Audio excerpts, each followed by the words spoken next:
um país subdesenvolvido, subdesenvolvido, subdesenvolvido, subdesenvolvido, subdesenvolvido, subdesenvolvido, subdesenvolvido, subdesenvolvido, subdesenvolvido. E passado o período colonial, o país passou... Abril de 1962.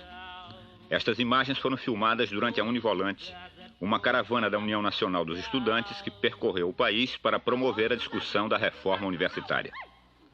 Com os estudantes, viajavam membros do CPC, Centro Popular de Cultura da UNE, que pretendiam estimular a formação de outros centros de cultura nos estados. A imagem da miséria contrastada com a presença do imperialismo. Essa era uma tendência típica na cultura daqueles tempos. Como demonstra esta música, a canção do subdesenvolvido, um clássico do CPC. Como integrante do CPC e responsável por estas filmagens, também paguei meu tributo ao nacionalismo da época, indo filmar em Alagoas um campo de petróleo que a Petrobras começava a explorar. Depois de passar por Pernambuco, a Univolante chegou a Paraíba no dia 14 de abril. 2 semanas antes, João Pedro Teixeira, fundador e líder da Liga Camponesa de Sapé, tinha sido assassinado. No dia seguinte à nossa chegada, realizou-se em Sapé, a uns 50 quilômetros de João Pessoa, um comício de protesto contra o assassinato. Elizabeth Teixeira, viúva de João Pedro, compareceu com 6 de seus 11 filhos.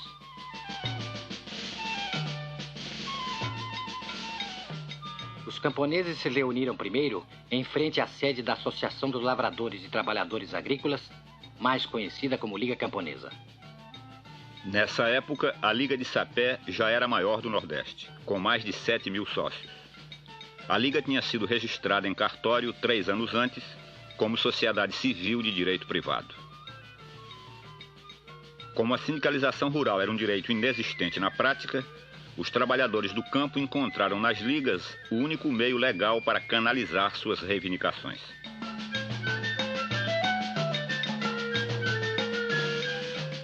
Elizabeth Teixeira tinha 37 anos. João Pedro morreu com 44.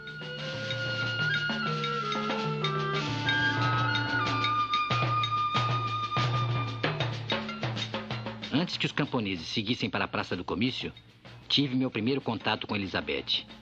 Uma curta entrevista dentro da sede da Liga.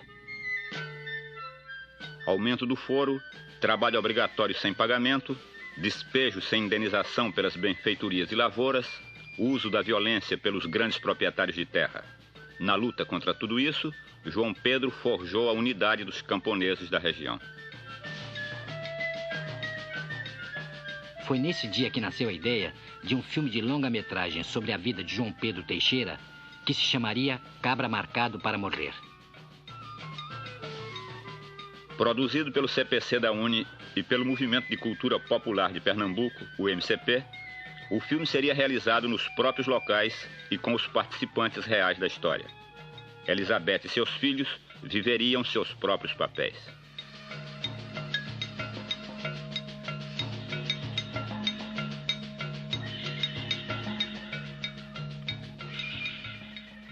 Dois anos depois, tudo estava pronto para começar a filmagem.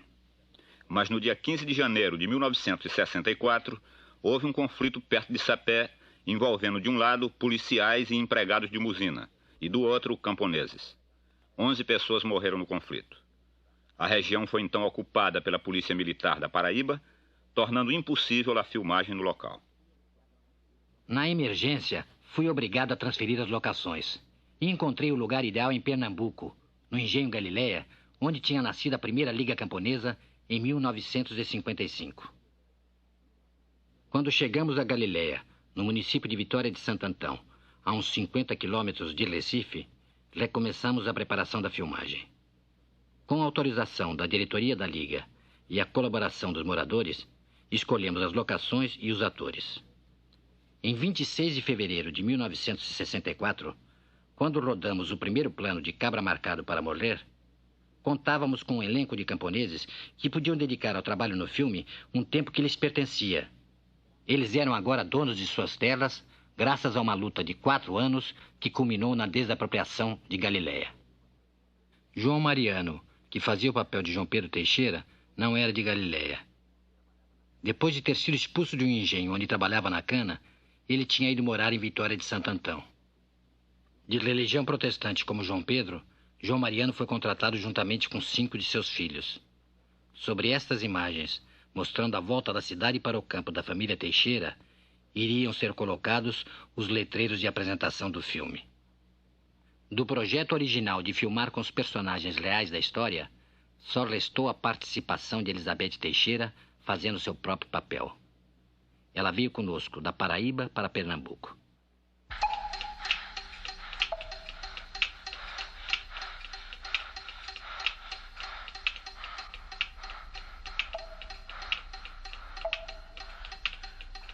"35 dias depois do início da filmagem, no dia 1º de abril, o trabalho foi interrompido pelo movimento militar de 64. Apenas 40% do roteiro tinham sido rodados. Galiléia foi invadida pelo exército e os principais líderes camponeses locais foram presos. Também foram presos alguns membros da equipe, mas a maioria conseguiu fugir para o Recife e depois chegar ao Rio de Janeiro. Equipamento de filmagem, negativo virgem, copião, fita magnética, os exemplares do roteiro e as anotações de filmagem, tudo foi apreendido. Mas a maior parte do negativo filmado foi salva, porque já tinha sido enviada ao laboratório no Rio de Janeiro para ser revelada. Sobraram também 8 fotografias de cena, guardadas por um membro da equipe.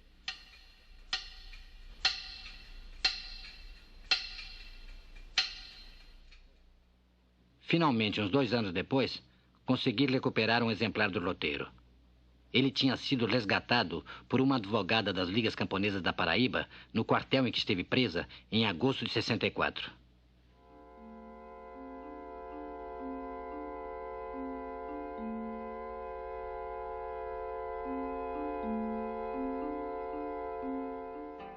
Fevereiro de 1981. 17 anos depois, voltei a Galiléia para completar o filme do modo que fosse possível. Não havia um roteiro prévio, mas apenas a ideia de tentar reencontrar os camponeses que tinham trabalhado em Cabra Marcado para morrer. Queria retomar nosso contato através de depoimentos sobre o passado, incluindo os fatos ligados à experiência da filmagem interrompida, a história real da vida de João Pedro, a luta de Sapé, a luta de Galiléia e também a trajetória de cada um dos participantes do filme daquela época até hoje.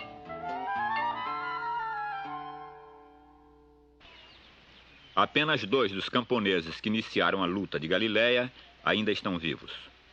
José Hortêncio da Cruz e João Virgínio Silva, que não sabe ler nem escrever e é uma espécie de memória da tribo. A primeira reunião foi ele. Mais o cunhado, o sobrinho e eu. Nós em conjunto aqui dentro do córrego, batendo um papo, aqui mesmo nesse sítio. Contei minha história, minhas ideias que eu tinha de fundamento de uma sociedade para beneficiar os defuntos, o povo. O defunto aqui era enterrado num caixão que o prefeito tinha na prefeitura, que emprestava a gente, para a gente botar o defunto lá no buraco e trazer o caixão e entregar na prefeitura. Esse caixão se chamava Lolô, né? A gente tomava emprestado o prefeito para poder enterrar. Galiléia era um engenho de fogo morto, dividido em pequenas parcelas de terra. Nelas viviam 150 famílias de foreiros que cultivavam lavoura de subsistência. O dono do engenho morava em Recife. Os foreiros pagavam um aluguel anual, o foro. O aumento do foro foi também uma das causas da fundação da Liga. Peguemos se entrosar, se reunir. Reunia na beira da estrada, na beira do açude, lá na casa de Hortêncio, lá na minha casa, por todo canto. Até que cheguei na sala do pai desse rapaz. A sala da casa do velho Zezé. Quando o velho Zezé me deu a sala para eu dar a primeira reunião, e fizemos o fundamento, E criemos o nome da Sociedade Beneficente dos Defuntos, né? Sociedade Agrícola Pecuária de Plantadores de Pernambuco. Que se botasse o nome de sindicato naquela época, a gente era naufragado, a gente era morto. José Francisco de Souza, o Zezé da Galileia, homem muito respeitado e que tinha sido administrador do engenho durante mais de 30 anos, foi eleito presidente da Liga. O proprietário de Galileia decidiu expulsar todos os seus moradores quando percebeu que a Liga não se preocupava apenas com os mortos, mas tinha também outros objetivos de assistência mútua. Os galileus partiram então à procura de um advogado para defender seus direitos. Então foi o meio que eu arrumei para procurar justiça, que eu não arrumei em Vitória, fui no Palácio da Justiça, arrumei. Foi com o presidente do tribunal, me deu Julião. Julião entrou, tomou conta e deu conta. Aí animou, aí danou-se a chegar gente. Que todo mundo que era expulso dos engenhos vinha se apadrinhar. Em Galé tem uma sociedade que beneficia o trabalhador do campo. Tem um advogado e é macho, tá vendo? Aí o camarada vinha. E quando chegava a casa, a gente dava cobertura a ele. Depois de 4 anos, quando o senhor de engenho perdeu a esperança, ele inventou de vender a propriedade. Aí a gente fuma o deputado e o deputado disse, bem, eu vou botar a questão na Câmara dos Deputados e ver o que a gente pode fazer. Foi um barulho da mulher. Era a briga de 7.000 qualidades. Um gritava, minha gente, não vamos fazer a desapropriação de Galé, porque não é desapropriar uma Galé, é desapropriar várias Galileias, porque daí em diante pegará fogo dentro do Brasil, de ponta a ponta. Que o pessoal fica viciado, tá vendo? Vão se organizar e vão pedir os poderes públicos para desapropriar as propriedades. Né? Mas infelizmente a gente ganhamos. Felizmente. Felizmente a gente ganhamos. Os deputados votou com a gente.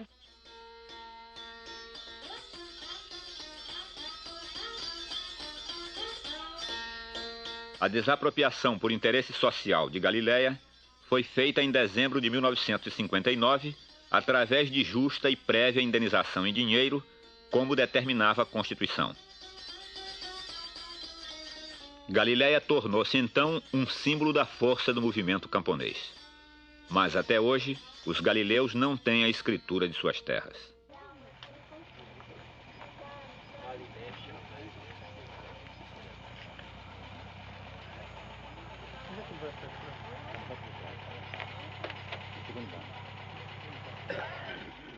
Logo após nossa chegada à Galileia, improvisamos a projeção do material filmado em 1962 e 64 para a comunidade do Engenho.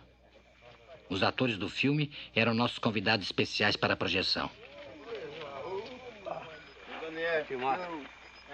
José Daniel do Nascimento, 67 anos, mudou-se para Galileia depois de ter sido expulso de um engenho vizinho.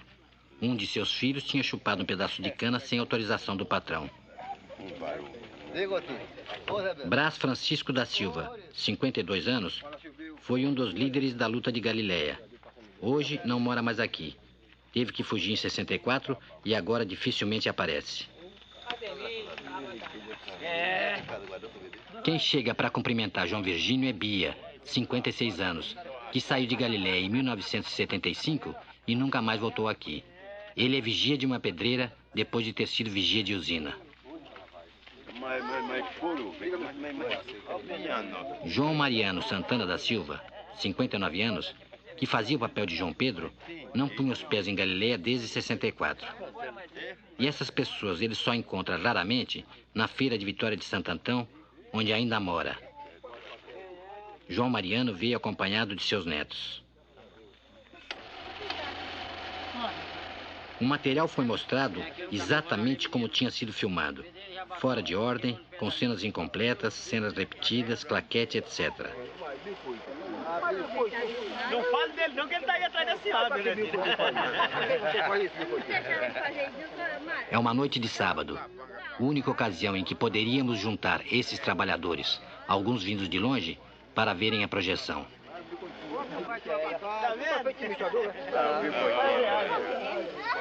Muita cachaça de bico. Esse é Mariano, meu senhor. Não, eu sou Mariano. É Mariano, velho? Não é? Mariano. Você faria. É, que ele pegou no ponto também? É. Oi. Ele. É Mariano mexendo. É. Olha aí. Se não é mesmo. O que mais despertava o interesse dos galileus era a identificação dos participantes da filmagem 17 anos mais moços. E vão brigar? Pega. Epa. E vão brigar? É uma autoridade da vida.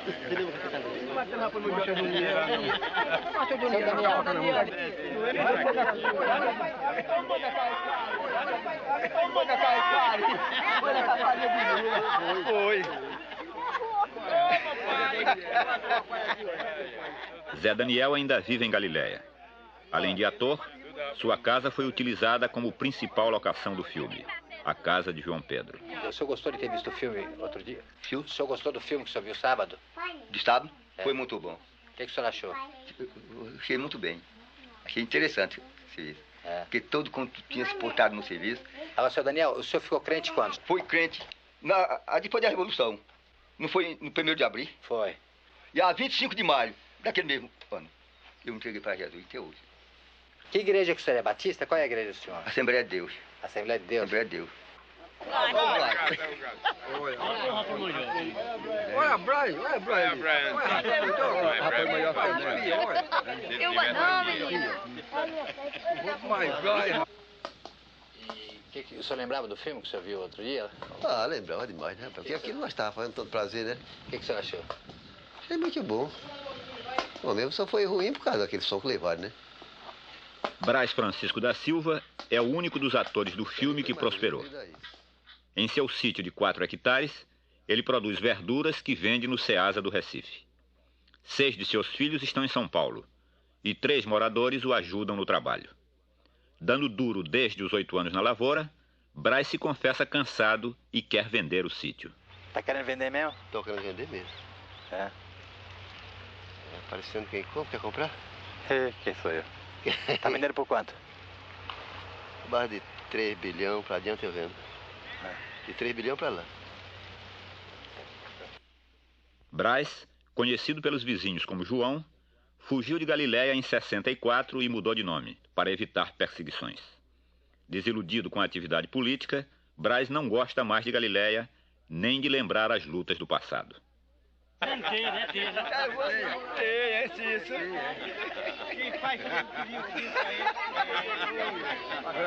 Assiste na casa. Tá lá no sul do país, a gente tá vendo ele aqui. Valendo, né? Bota mais. Limeira, interior de São Paulo. Cícero Anastácio da Silva.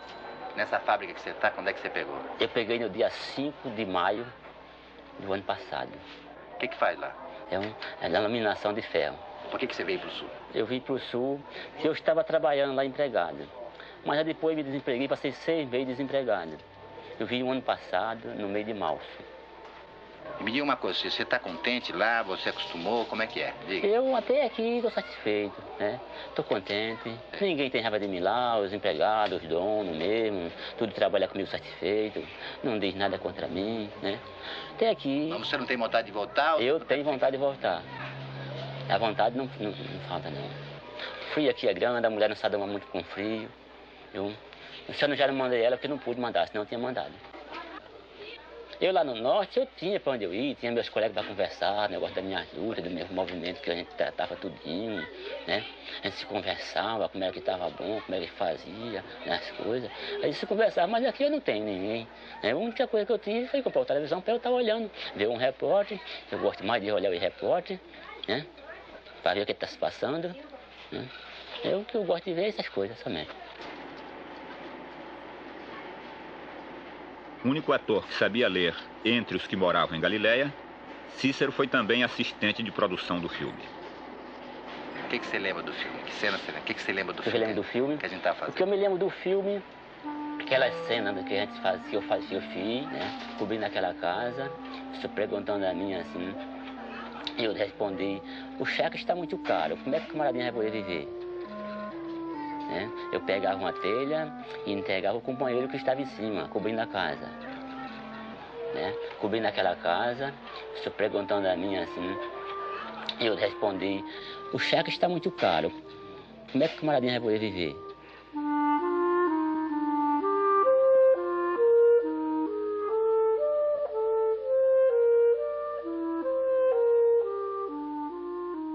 Você tinha esperança que a gente voltasse para completar o filme ou não? Eu sempre tinha essa esperança, que ia voltar para a gente completar o filme. Eu sempre pensava nisso, minha mãe era viva, mas meu filho, não tem naquela época minha mãe era viva ainda. Esse tempo não chega mais não, eu digo, chega. Você só não vê aquele que morrer, mas aquele que não morrer, vê.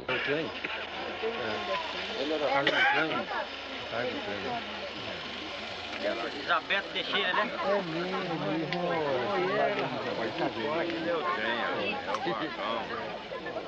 Mesmo não tendo visto Elizabeth Teixeira desde 64, os participantes do filme logo a reconheceram. Elizabeth estava desaparecida há 17 anos. Nem sua família, nem seus antigos companheiros da Liga de Sapé sabiam onde ela se refugiara. Abraão, seu filho mais velho, era o único que sabia. Fui procurar Abraão em Patos, no sertão da Paraíba, onde ele é jornalista. Depois de fazer muitas exigências, Abraão concordou em levar a equipe de filmagem à casa de sua mãe. Fomos até a fronteira da Paraíba e entramos no Rio Grande do Norte, ainda sem saber exatamente o local para onde estávamos sendo conduzidos. Depois de 4 horas de viagem, pegando estradas muito ruins, avistamos uma cidadezinha perdida no sertão, às margens do rio Piranhas. Era São Rafael, um bom refúgio. Situada a uns 300 quilômetros de Sapé e a mais de 500 quilômetros de Galiléia, a cidade tem menos de 3.000 habitantes e nem mesmo a televisão chega lá. Elizabeth vivia em São Rafael com seu filho Carlos, o único que trouxe em sua fuga. Ela tinha mudado seu nome para Marta Maria da Costa.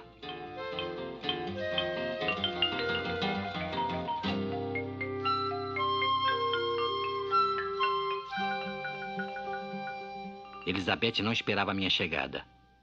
Comecei nossa conversa mostrando as 8 fotografias de cena que sobraram da filmagem.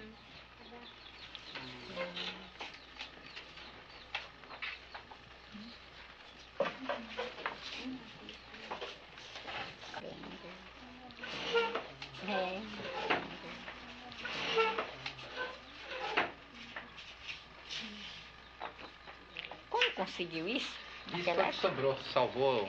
O fotógrafo tinha guardado umas fotografias escondidas e salvou. Eu admiro. Também tinha um livro todo. Pegaram o original, mas a cópia não pegaram. O original estava no livro, eles pegaram a cópia em... Mãe, reconheço a abertura política do presidente Figueiredo. O presidente Figueiredo... Graças a ele, nós estamos aqui. Eu também. Graças a ele, eu estou aqui hoje com a presença de vocês, né, que estão aqui. Porque foi o único governo que ele merece, né? Toda a dignidade nossa de ter dado este amplo direito de que todos os presos políticos que se encontravam fora do Brasil voltaram a encontrar-se com seus familiares. E hoje me encontro começo aqui ao lado do meu filho, me avistando com você aí, o Coutinho hoje, que eu nunca esperava, você hoje está aqui na minha residência, né? E a quem nós vamos agradecer, né? As minhas esperanças, eu não tinha mais esperança de nunca mais encontrar, nem sequer com meus filhos. Porque eu tinha medo, eu sofri muito. Eu sofri, acho que vocês são testemunha, né? Eu sofri demais. A perseguição era grande. Os caras tiveram muita vontade de me exterminar.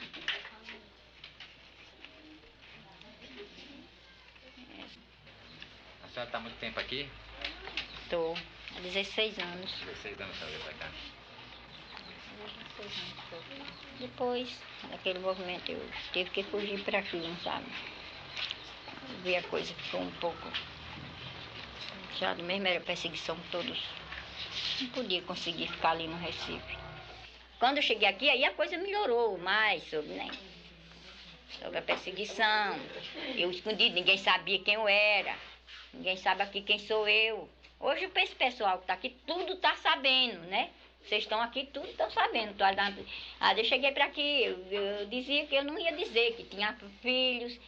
Aí, algumas pessoas que depois que eu tomei intimidade, foi que eu disse assim, eu tenho uns filhos, eu sou viúva, meu marido foi assassinado. Mas antes eu era caladinha, não dizia nada, calada, assombrada. Mas graças a Deus, hoje estou aqui, né, contando a história. E o João Alfredo, e o Pedro Fazendeiro. Isso.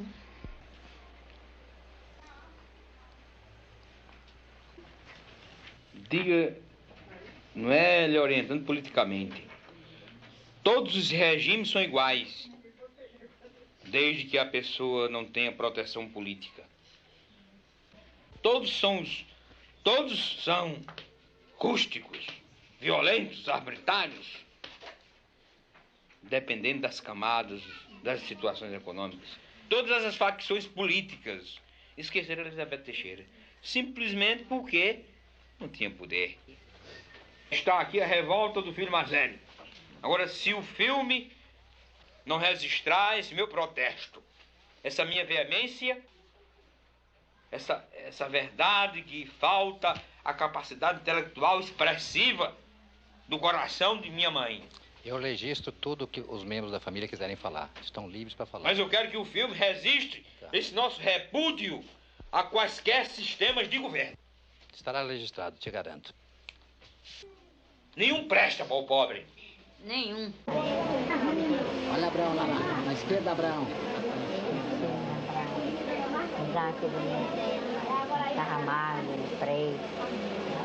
Na noite desse mesmo dia, projetamos para Elizabeth, seus 2 filhos e seus vizinhos os filmes do passado.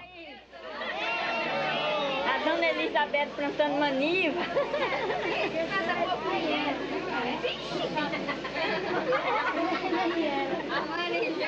Abraão assistiu à projeção sem interferir. Esse aí faz o papel do meu marido, sabe? O menino bom contente. Ah, meu Deus. Não, é a família que fazia o papel, né?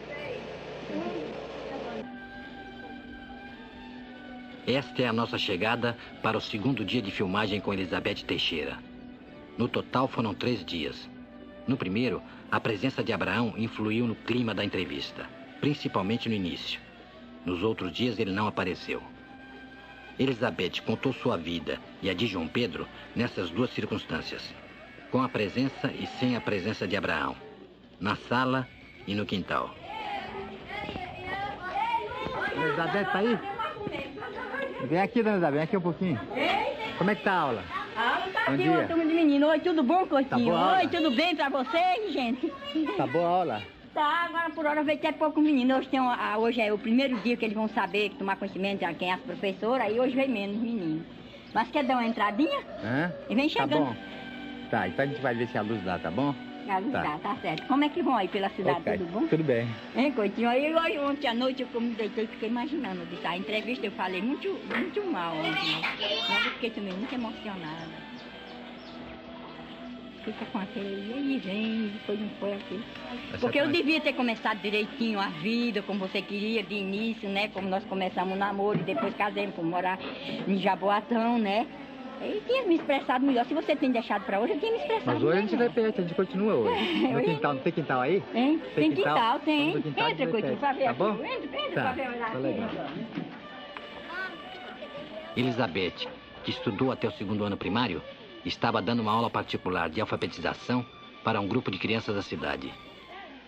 A senhora lembra que ano que a senhora casou? Ano 42. Então conta, como é que a senhora conheceu o João Pedro Teixeira? Eu conheci João Pedro Teixeira em um barracão, fazendo compra lá em Papai.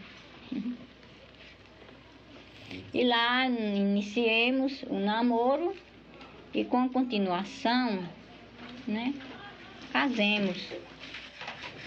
O seu pai era contra o casamento da senhora? Era. É verdade que a senhora tiver que fugir porque ele não queria? Como é que foi isso? Fugi.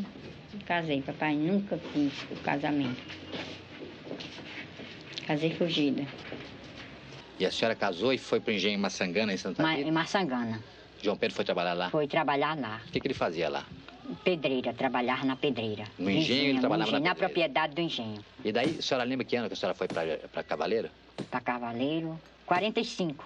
Não estava dando, a gente foi para o Cavaleiro. Lá ele trabalhando numa pedra, na pedreira, mesmo ali, arredores de Recife. Foi lá que João Pedro se tornou amigo de Manuel Serafim. Os dois eram vizinhos, frequentavam o mesmo templo batista e trabalhavam na mesma pedreira. Manuel Serafim ainda trabalha na pedra e continua morando em Cavalheiro, distrito de Jaboatão, no Grande Recife. Mas ele era um moreno um pouco claro, o cabelo emboloado e o cabelo da cabeça era muito agastado, um pouco agastado. Ele usava meia cabeleira rebaixada, bem rebaixada. Ele era um homem assim do corpo desse assim, era forte. Agora tinha o rosto assim mais espalhado com isso aqui mais alto, o rosto redondo, com aquela testa. Que dizem que esse povo dá até um sinal de homens bons, né? De homens de boa recomendação. Esses homens tinham a fonte aberta assim e a testa um pouco larga, assim, você cai. Era alegre ele? Ele era assim, fortão. É um corpo assim como ele. Se não fosse até mais forte. Muito músculo, braço grosso. Moramos no Recife. Lá no Recife ele começou esta vida política, participando de sindicato dos operários. Era pedreira? Da pedreira, operário da pedreira. Em Cavaleiro, quando ele estava lá, ele já tinha aquelas ideias dele, aquelas ideias políticas dele, de sempre ser pelo trabalhador, de trabalhar pelo operário, lutar pelo sindicato e tal, pela reivindicação do operário. Aí foram deixando de dar trabalho a ele, pelas pedreiras, né? Aí deixando de dar, vai oprimindo, coitado, ele aí sai, né? Quando ele saiu, ele foi para Paraíba, foi ser presidente da Liga Camponesa, né? Aí eu disse assim a ele, rapaz, lá tem uns homens perigosos, que é usineiro, e tem outras perseguição, você não vai sair bem. Ele disse, eu vou dizer uma coisa a você, que eu não tenho vontade de morrer. Mas você não tem medo de morrer na bala por causa dessas coisas? E o sujeito, às vezes, é sujeito. Eu posso até morrer lá na bala, mas é melhor que eu morrer aqui de fome. É melhor que eu morrer aqui de fome. Então, papai manda nos chamar para lá. E lá ele tratou de organizar esta liga. Ele começou a organizar a Liga Camponesa em 58. 58, 59, 60, 61, 62, ele foi assassinado. Como é que era o sítio? O sítio era do seu pai? Como é que era? O sítio que nós morávamos era de papai. Sei. Era de papai. Qual era o tamanho do sítio? O sítio, aí é hectares, eu não sei. Era pequeno? É pequeno. João Pedro sabia escrever? Sabia. Ele lia e escrevia pouco. Quando a senhora casou, ele já era crente? Não. Ele ficou crente depois? Depois. Em Jaboatão? Foi. É.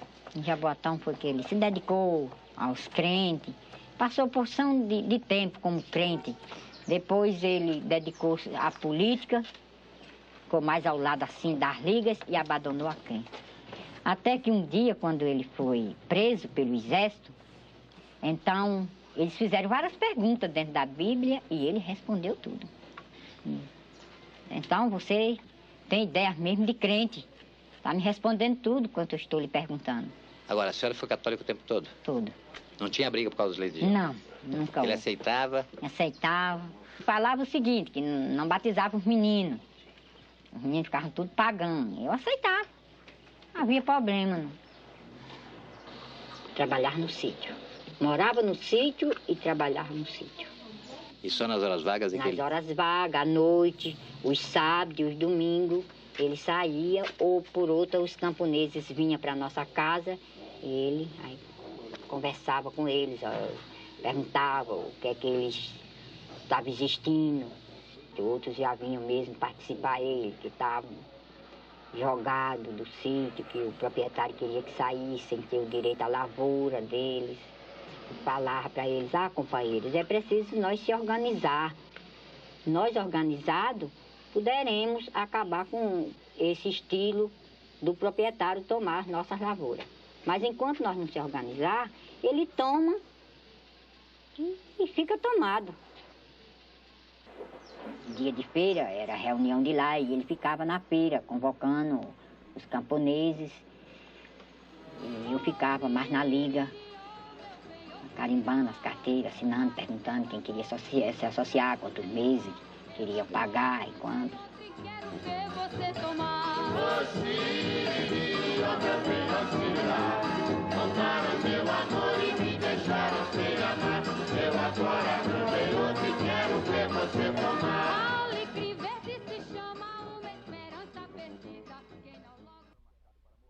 Nesta sequência de Cabra Marcado para Morrer, um grupo de camponeses liderado por João Pedro discutia com o administrador a questão do aumento do foro. Os diálogos da sequência foram criados pelos próprios atores através de uma improvisação feita antes da filmagem. Que história é essa? Vocês não deviam ter vindo de comboio. Quando é para pagar o foro, só vê um só. Isso é feio para vocês. Eu vou mudar a situação da moradia de vocês. Tá muito perto um do outro. Nós estamos pagando direito, mas o senhor quer para mais da conta. João Pedro, você é o cabeça, hein? É quem inventou essas ideias. Ele não é o cabeça, mas pelos alcances do acordo que está ocorrendo, ele pode fazer um apelo razoável com o que é merecedor. É a necessidade que obriga nós a complicar o caso. Olha, seu administrador, é um caso que eu digo que eu estou muito agitado com o senhor. Tá revoltado? Não devia. Seu filho morre do enterro. Sua mulher adoece e bota na maternidade. Nada falta pra vocês. O senhor tá muito fraco. Precisa de uma conclusão mais forte. Você pensa pouco. Parece que tá doido. Não tem ideia no juízo. Você é meio bruto.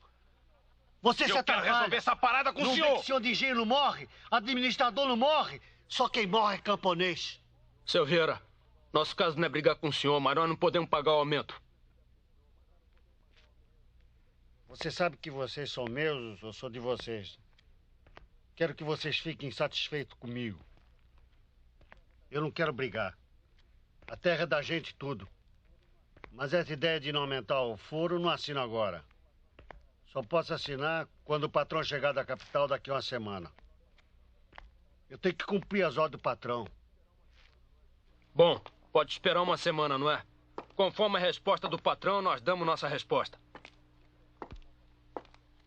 Vamos pensar melhor para viver. A vida é doce. Vamos para casa, converse com a família. Acabe com essa história, nós somos juntos.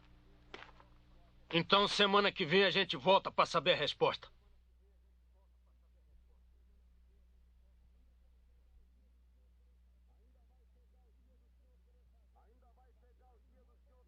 Ainda vai chegar o dia do senhor querer fazer do que está fazendo e não poder.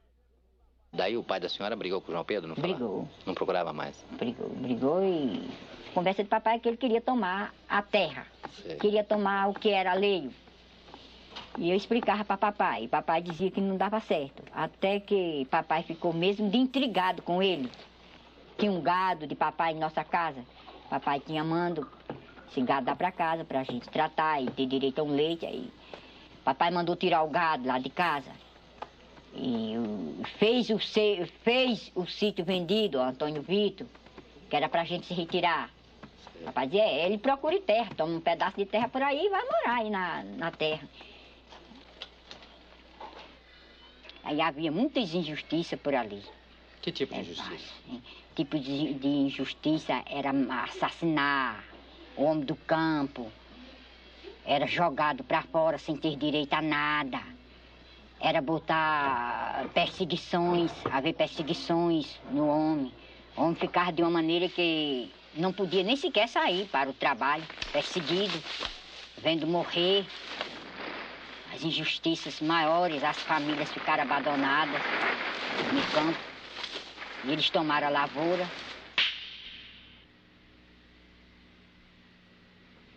Conhecia a Freire na Liga, ele era associado da Liga Camponesa, era um forte, era um lutador. E era um homem sofredor lá, por conta do Pedro Ramos cometia várias pressões nele. Até que um dia ele se encontrava na roça, quando o latifúndio chegou, os capangas do latifúndio chegou e agrediu ele e o matou.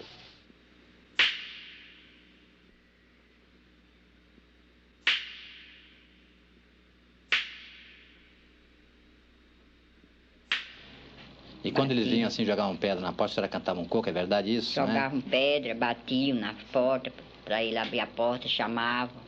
Dizia que o advogado estavam aí esperando por ele. A senhora lembra do coco que a senhora cantava com seus filhos? Lembro. Como é que era? E olha o coco, está bilu, bilu, bilu, lele. E olha o coco, está bilu, bilu, ba.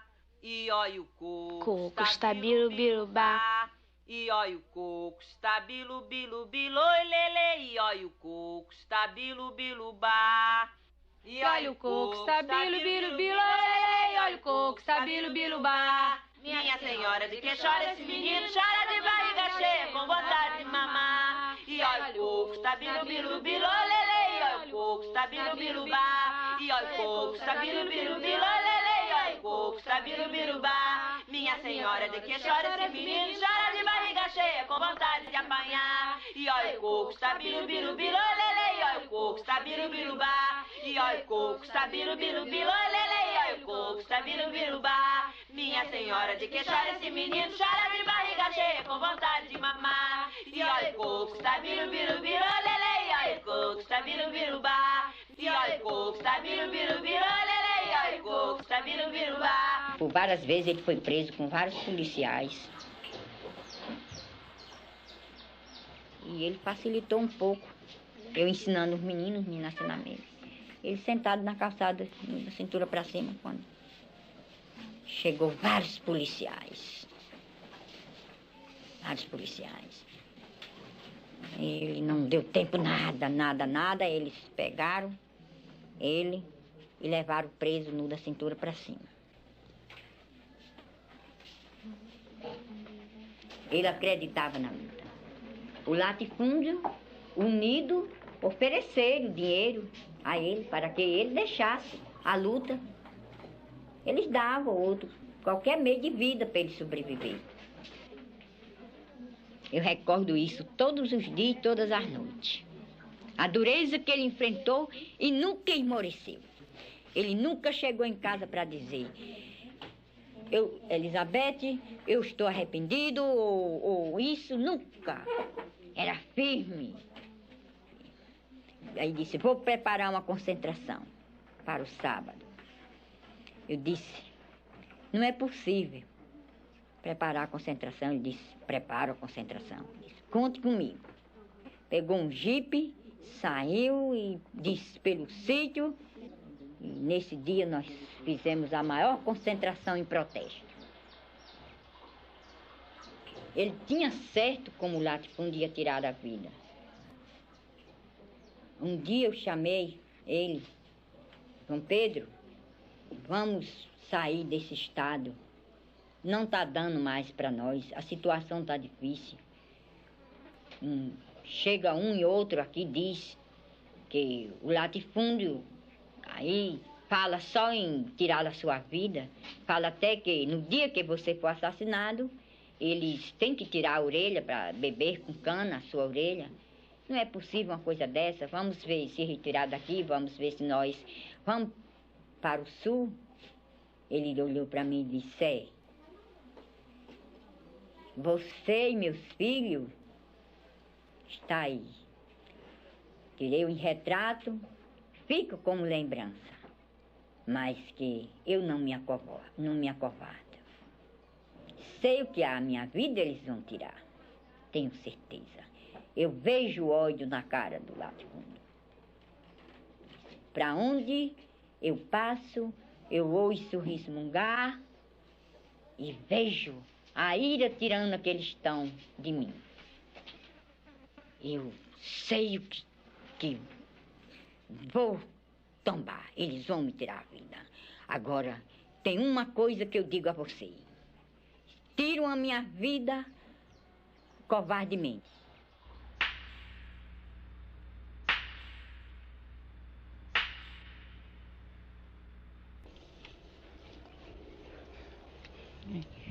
Foi no dia 2 de abril, em uma segunda-feira, que ele ia entrar em entendimento com o advogado sobre a questão que tinha sobre o terreno que nós morávamos, que estava em desentendimento com o proprietário. Ele tinha recebido o chamado do advogado e neste dia ele aproveitou e trazia o livro do menino mais velho, que ia fazer a admissão. Ele conduziu os livros de admissão, não é isso? É. Doutora Elizabeth Teixeira, que isso é uma doutora para mim. Isso é uma escola. Isso é sobretudo para mim, a minha força de existência, a minha razão de viver. De conversar com o doutor Eduardo Coutinho, de brigar com ele por 100 mil cruzeiros, por 50 mil cruzeiros, por 10 mil cruzeiros, por 20 mil cruzeiros, por 100 mil cruzeiros. Eu sou capaz de brigar até por 10 milhões de cruzeiros, se for o caso. Por quê? Além de ter um pai santo, tem uma mãe, vocês estão vendo. Muito obrigado, Jean. A intervenção. Continue. Quando ele foi assassinado naquela estrada Café do Vento, os tiros atingiram até os livros que ele trazia. Não só os tiros, como o sangue.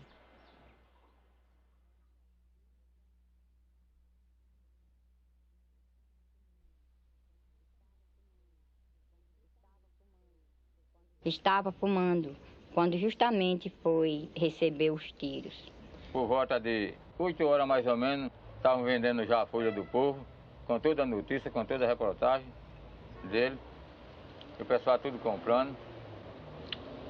E dizia assim, rapaz, mataram o presidente da Liga Camponesa, da Paraíba. E aquele nome surgia assim numa notícia como se fosse uma grande pessoa, né? E a gente sentimos uma tristeza assim. Houve isso, parece que o sol esfriou assim, não quis sair do lugar e foi aquela serenidade fria assim, aquela tristeza arrancando assim, aquela vida com aquela saudade, que existe saudade sem alegria, aquela saudade com tristeza, e todo mundo sentiu, né? E a senhora soube da morte de João Pedro só no dia seguinte, por quê? As razões... Penso que houve um esconderijo assim do próprio latifúndio e de que os companheiros, quando tomaram conhecimento, ficaram também sem coragem de chegar até a minha porta e explicar a razão do caso. E a senhora, como é que a senhora reagiu? Ficou desesperada? É o seguinte, eu fiquei e quase não acreditar. Segui para a cidade onde ele se encontrava, junto com o Abraão, de pés, e meio de caminho apanhei um transporte e fui até lá no necrotério onde ele se encontrava, morto. Todo estraçalhado de bala, era uma coisa bárbara, coisa triste. Onde ainda se encontrava ainda o ouvido cheio de terra. E o sangue era aí no chão largo.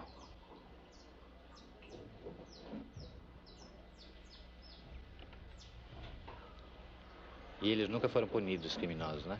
Nunca. Houve punição.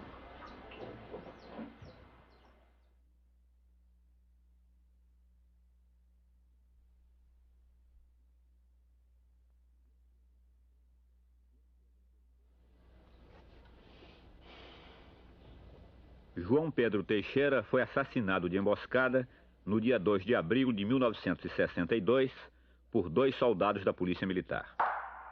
Também participou da emboscada o vaqueiro de uma fazenda do latifundiário Aguinaldo Veloso Borges, suplente de deputado estadual.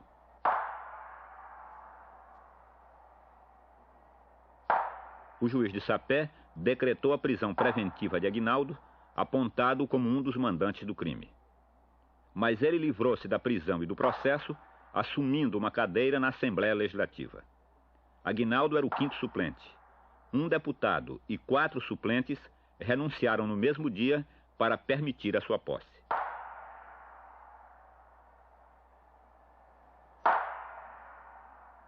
Em março de 1965, os 2 policiais que mataram João Pedro foram absolvidos por unanimidade pelo Tribunal do Júri.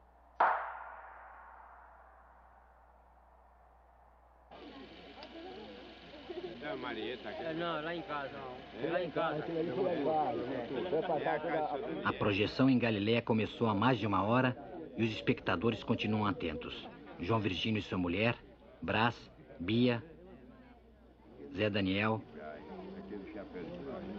João Mariano. João Mariano era o único dos atores que não tinha nenhuma participação no movimento camponês. Quando o convidamos para fazer o filme, contamos para ele quem era João Pedro. João Mariano aceitou na hora, inclusive porque, tendo sido expulso de um engenho, estava desempregado. Gradualmente, porém, ele foi se identificando com o papel de João Pedro. João Mariano é dirigente de uma congregação batista em Vitória de Santo Antão. Fui entrevistá-lo de surpresa no dia seguinte ao da projeção. É o seguinte, eu sou muito afastado de certos movimentos. Eu caí nesse movimento, por exemplo, quando eu já, há 16 anos passado, que eu via pelo engenho, que chegou esse movimento revolucionário. Um momentinho só. Tá com som, tá com vento. Tá com vento não, tá claro. Bem, você pode falar o que você tá falando, que é perfeito.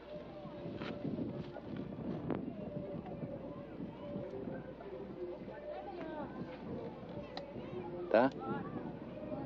Pode falar, seu Mariano, sem problema, sem medo. O senhor diz como é que o senhor vive, pronto.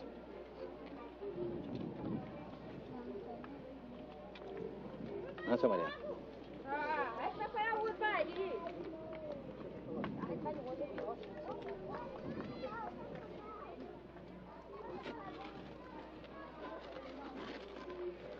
Essa Mariana. Eu creio que o senhor está por dentro do assunto. É que eu não queria estar dentro desse negócio. Eu estava no engenho, por causa dessas ligas, essas coisas. Então eu saí do engenho porque não quis estar dentro disso, né? Isso é uma prova que não queria viver dentro disso. Porque cheguei à cidade, que os senhores me procuraram, que eu ingressei dentro dessa, vamos dizer assim, dentro dessa carreira, mas sem saber o que estava fazendo.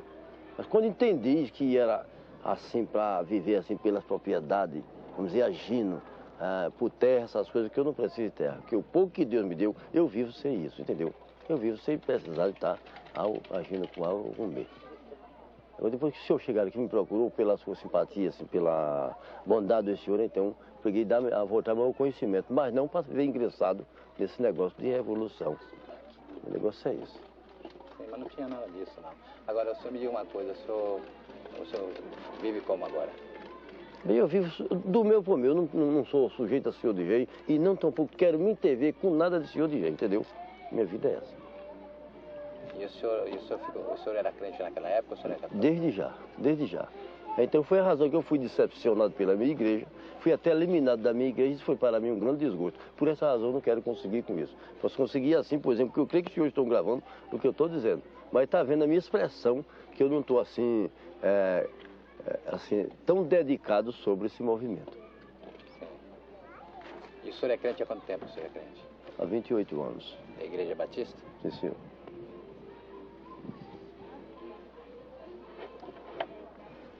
Porque dizem na primeira todos caem, na segunda quem quer, cai quem quer. Eu já fui decepcionado pela minha igreja. Passei novamente, o que eu estou fazendo? Por que você foi decepcionado? Porque a igreja não quer entender esse movimento, porque isso é um movimento revolucionário. E eu não quero revolução comigo, meu negócio é calma. o senhor com o seu e eu com o meu, cada um vive a sua vida, que eu vivo a minha vida, entendeu? O negócio é isso.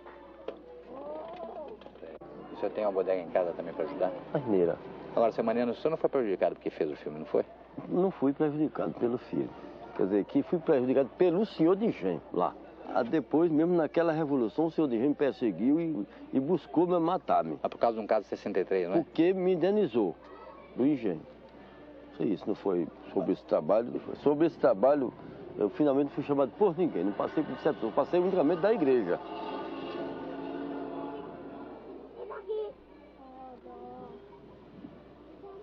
Mas o senhor gostou de ontem ter visto o senhor no filme? Eu fiquei satisfeito, né? Fiquei satisfeito porque a gente tem satisfação, vamos dizer assim, de frutar o nosso trabalho, né? Porque eu vi o meu trabalho nesse filme. Uma coisa que foi assim, natural. Não foi uma coisa natural, não foi coisa que prejudicasse A ou B. Até o que eu vi, vamos dizer que foi uma coisa que eu fiquei satisfeito, porque vi o fruto do meu trabalho.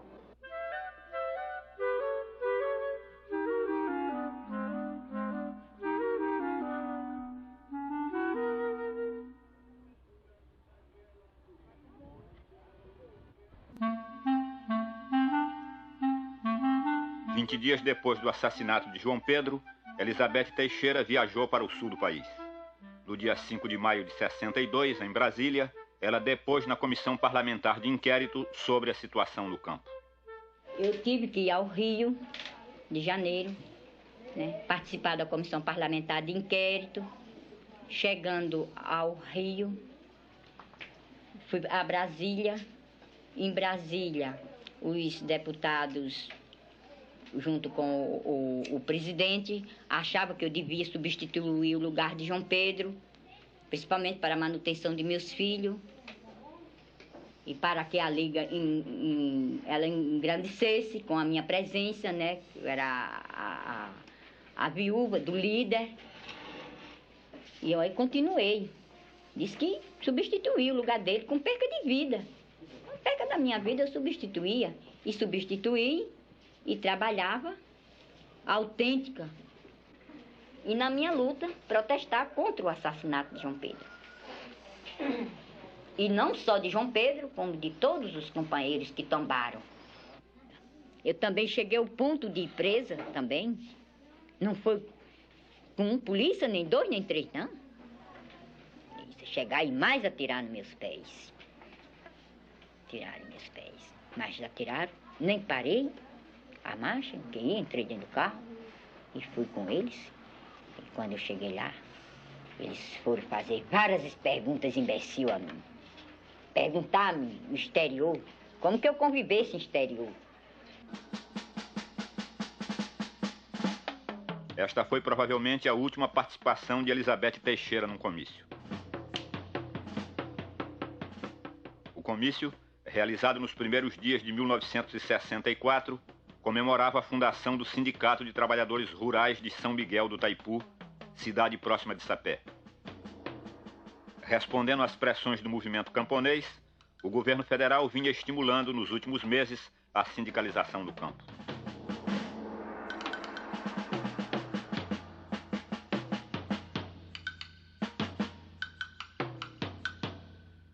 Duas semanas depois desta manifestação, houve o conflito perto de Sapé, que impediu as filmagens de Cabra Marcado para Morrer na região.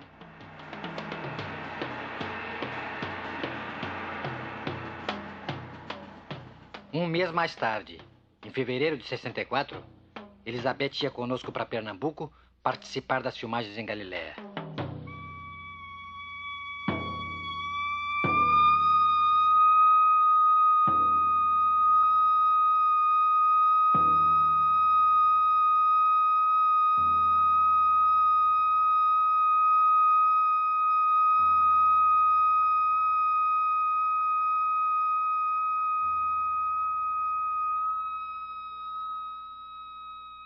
Estas foram as últimas cenas filmadas de Cabra Marcado para Morrer na noite de 31 de março de 1964. Era uma sequência em que João Pedro reunia os camponeses para discutir a formação da Liga de Sapé. Da sequência, só foram filmados 3 planos. O primeiro, quando Elizabeth serve o café. O segundo, quando ela ouve um ruído fora da casa e vai ver o que é. E o último, quando Elizabeth volta e avisa assustada. Tem gente lá fora. Tem gente lá fora. Tem gente lá fora. Tem gente lá fora. Tem gente lá fora. Tem gente lá fora. E aí? 31 de março, né? 31 de março, a gente fica aqui encurralhado pelo exército. Não o exército daqui de Pernambuco, mas sim o exército da Paraíba. Todo soldado quando chegava aqui era desconhecido, que ninguém conhecia. E entraram de pés. Eles não entraram em carro, não. Entraram todo mundo de pés. Encheu por aí. Era soldado por todo canto. Todo mundo correndo, todo mundo dentro das matas, dentro das capoeiras. E a procura só de 3 pessoas. João Virgínio, Zezé, Rosário. Só essas 3 pessoas, quem eles queriam. O pessoal do filme ele queria também, mas não pegaram também. Ah, esse é que era o povo que ele mais desejava. Era o povo do filme. Onde era a casa que a gente filmou, do seu pai? Era ali, a casa era mesmo ali. Então a casa já não está mais no lugar, porque a casa era muito velha. Aí tiramos para fazer em outro lugar. A casa de Zé Daniel, no filme, era a casa de João Pedro. E nela também se guardava o equipamento de filmagem. Eu subi a mata, atravessei, cheguei em cima, no campo. Eu gritei para um filho de Daniel. Duda, ô Duda, avisa os meninos lá que a turma vem, a tropa vem todinha ali atrás. Chega já aí. Duda subiu, estava jogando futebol, peladazinha, né? Deu o recado, vocês saíram. Aí eu atravessei o campo. Eu olhei, eles não vinham, eu atravessei o campo. Quando eu cheguei lá, vocês já iam subir na serra do outro lado. O povo que estava no filme já tinham saído. Se esconderam numa mata aqui detrás desse morro. As tropas chegou, quando de lá eu olhando, aí chegou logo 3 caminhões do exército, mais ou menos às 8 horas da noite. Eu só vi era os barcos dentro de casa. Então o exército virou todo o móvel de dentro de casa, virou banco de perna para cima, mesa de perna para cima, cama, tirou os colchões da cama, virou tudo no meio da casa. A barriga de farinha, que nós botava farinha numa barriga grande, de tábua, ele jogou no terreiro, na porta da cozinha, uma panela de macaxeira que estava cozinhando para a gente comer. O exército quebrou no terreiro da cozinha e arrebentou as malas da gente, as maletas todinhas, as malas da minha irmã. E levou o motor, levou o caminhão no motor, levou as lâmpadas todinhas do filme, levou as macas que estavam no terreiro, aquele material todo levou.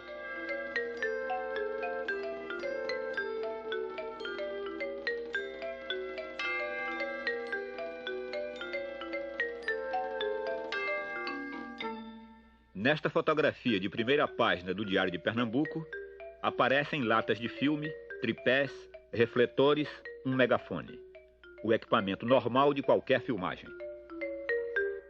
Foi talvez em Galileia que o exército apreendeu materiais valiosos do maior foco de subversão comunista no interior de Pernambuco, abandonado pelos líderes vermelhos ao lado de mulheres e crianças.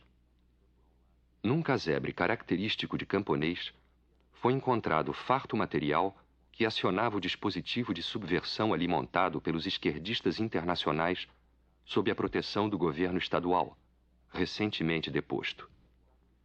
Neste casebre estava instalado um poderoso gerador destinado a fazer funcionar custosa máquina de projeção cinematográfica. O filme, entre os inúmeros encontrados, que estava sendo levado na semana do golpe, era Marcados para Morrer.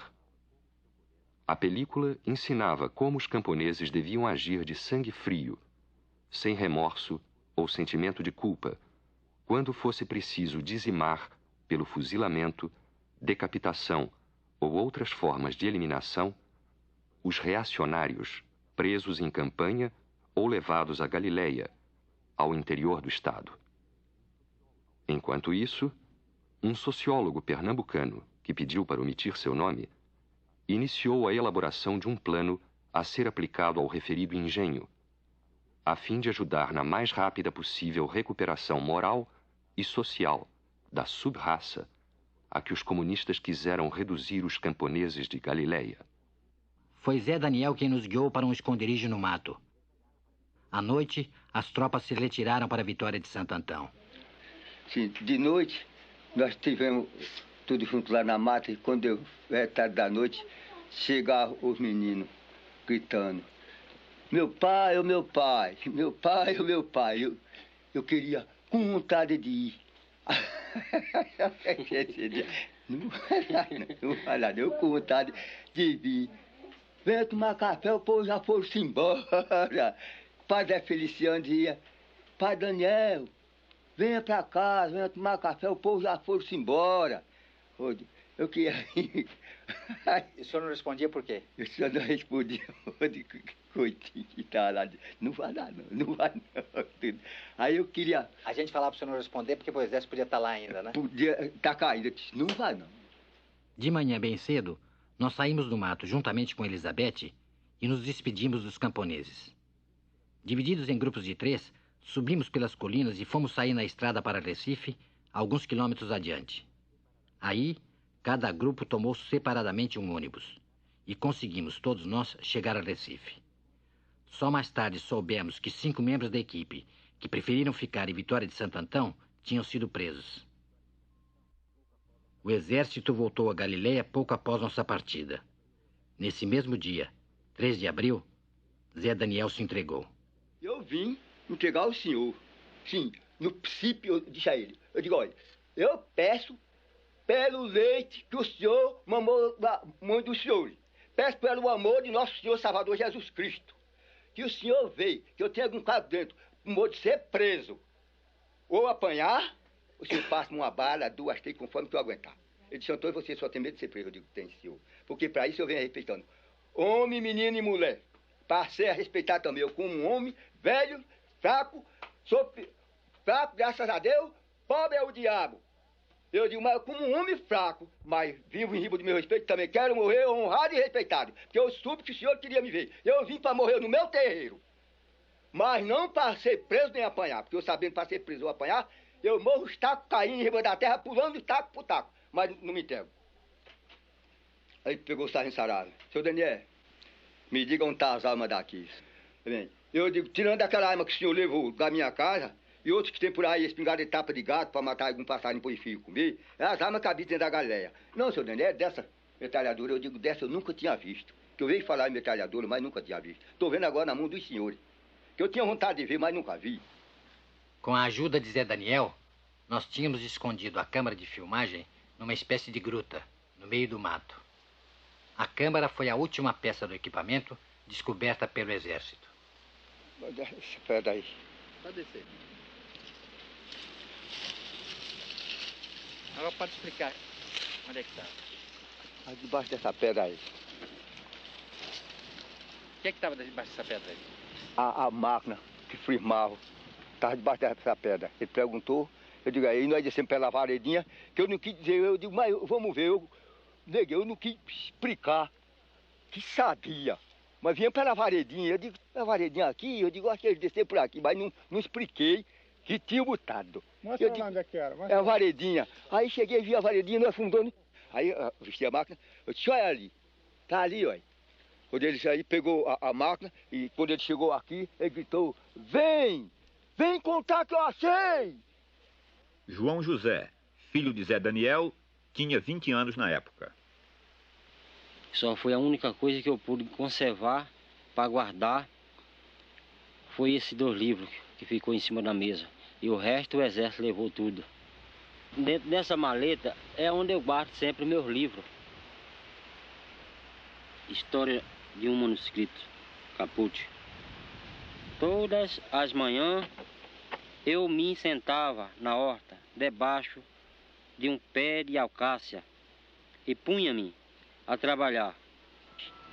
Se alguns dos milicianos das SS se aproximavam da sebe da horta, o camponês avisava-me, tossindo. Então era para ele quando a tropa chegava, ele lá dentro da horta, ele tossia, dava o aviso. Aí lá ele escapulia, o exército não prendia ele. Essa história do filme aqui de vocês é parecida com isso. Quando tinha de ir à frente de batalha, eu confiava o manuscrito de Caput ao meu amigo Romão Chucena, que o escondia num buraco da parede do chiqueiro. Eis de ficar sempre grato ao camponês Romão Chucena e à sua jovem nora por me terem auxiliado a salvar o meu perigoso manuscrito das mãos da Gestapo. E esse livro daí você relacionou com o filme, né? Foi, é do menino, é de vocês. Foi um de vocês que deixou. Quem é esse livro? Eu não sei. É? Ficou em cima da mesa quando eles saíram. Há quantos anos você guarda esse livro? Há 17 anos. E esse aqui também. Sei. Inclusive tem o nome de Fernando Duarte. Que era aquele Fernando Maguinho, não era? Que é o fotógrafo do filme. Sim, deve ser, né? Fotógrafo. Então eu disse, deve ser dos meninos do filme. E ainda tem negócio de máquina de filmagem, essas coisas, eu deixei dos meninos do filme. Aí guardei todos os dois. O capitão do exército pelejou para levar isso aqui. Porque tem uma história da guerra mundial, da Rússia, sei o quê. Ele pelejou para ficar. Eu disse, não senhor, esse livro é meu. Ele disse, não é seu. Esse livro é dos cubanos, rapaz. Eu disse, não senhor, esse livro é meu. Cubano? Quem era os cubanos? Era vocês, ele culpando vocês. Achando que a gente era Sim, cubano? Pensava que vocês eram os cubanos barbudos que estavam fazendo uma filmagem aqui, né? Lá naquela época, em 64. Então ele disse, não senhor, aqui não tem nada cubano, não tem comunista, tá ouvindo?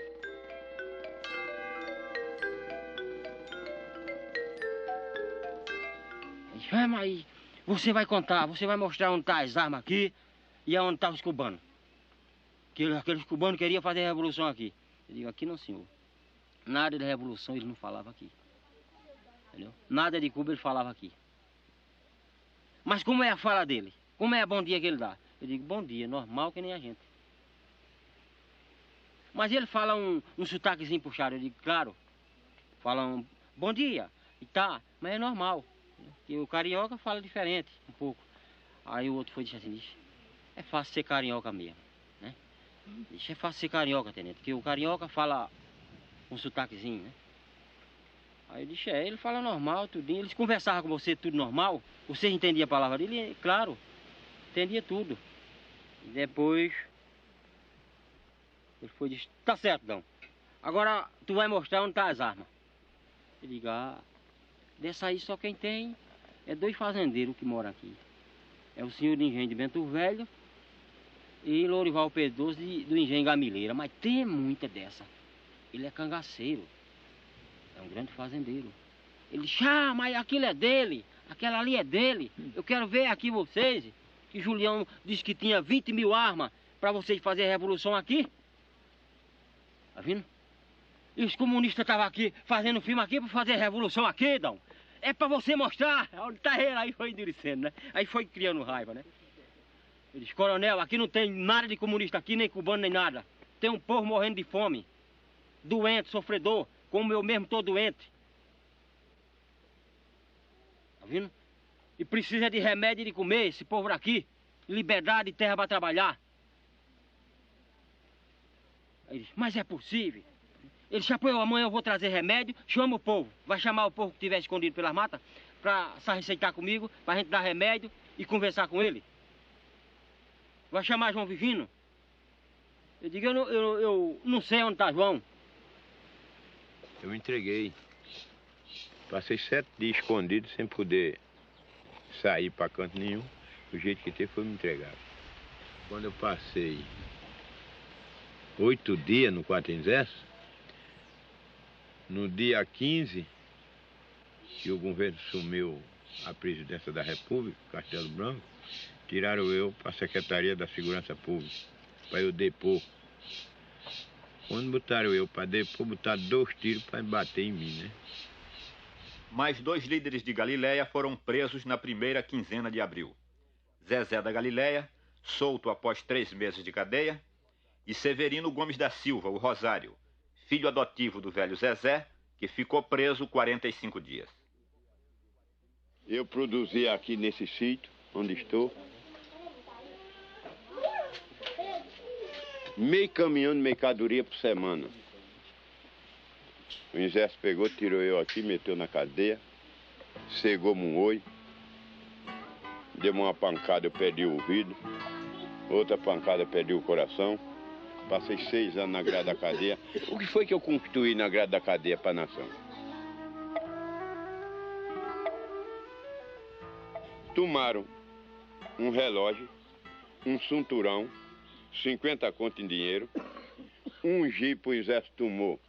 O cangaço está lá na detrás da prefeitura de Vitória, lá na delegacia, um jipe meu, não me entregou mais. Isso é tipo de revolução, pegado de um homem lascado que nem eu, fiquei meu filho todo morrendo de fome aí, e o exército tomou um carrinho que eu tinha, tomar os documentos, tomou tudo, acabar ficou com ele. Que vantagem foi o exército fazer uma desgraça dessa comigo? Era melhor mandar me fuzilar, não era? Do que fazer uma miséria dessa. Eu fiquei mais revoltado do que era. Deixar meu filho tudo morrendo de fome aqui, e eu lascado lá na cadeia, no cacete, no pau. Passei 24 horas dentro de um tanque de merda, com água aqui no umbigo, cada um rolo de merda dessa grossura, aquele cardo, aquela manipeira, um quarto apertado, e eu passava assim, uma hora, outra hora assim, outra hora assim, outra hora eu ficava assim. Passei 24 horas em pé, só o diabo aguenta, pai. Vamos passar dentro de um tanque de merda 24 horas em pé. Só Satanás. É que eu não acredito que estou vivo não, porque eu nunca vi um espírito da minha qualidade aguentar. Mais choque elétrico do que eu aguentei, não. Cada espírito é assim.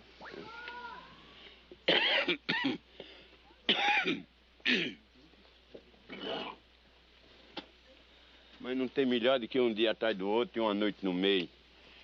E a ajuda de Nosso Senhor Jesus Cristo é quem vai proteger a gente. As graças de Deus está caindo aí, em hora. Confie em Deus, porque essa infelicidade, um dia o povo tem de pensar quem são eles.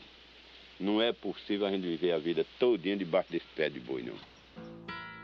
Condenado a 10 anos e 6 meses de prisão, João Virgínio foi solto em 1970, após cumprir 6 anos de sua pena.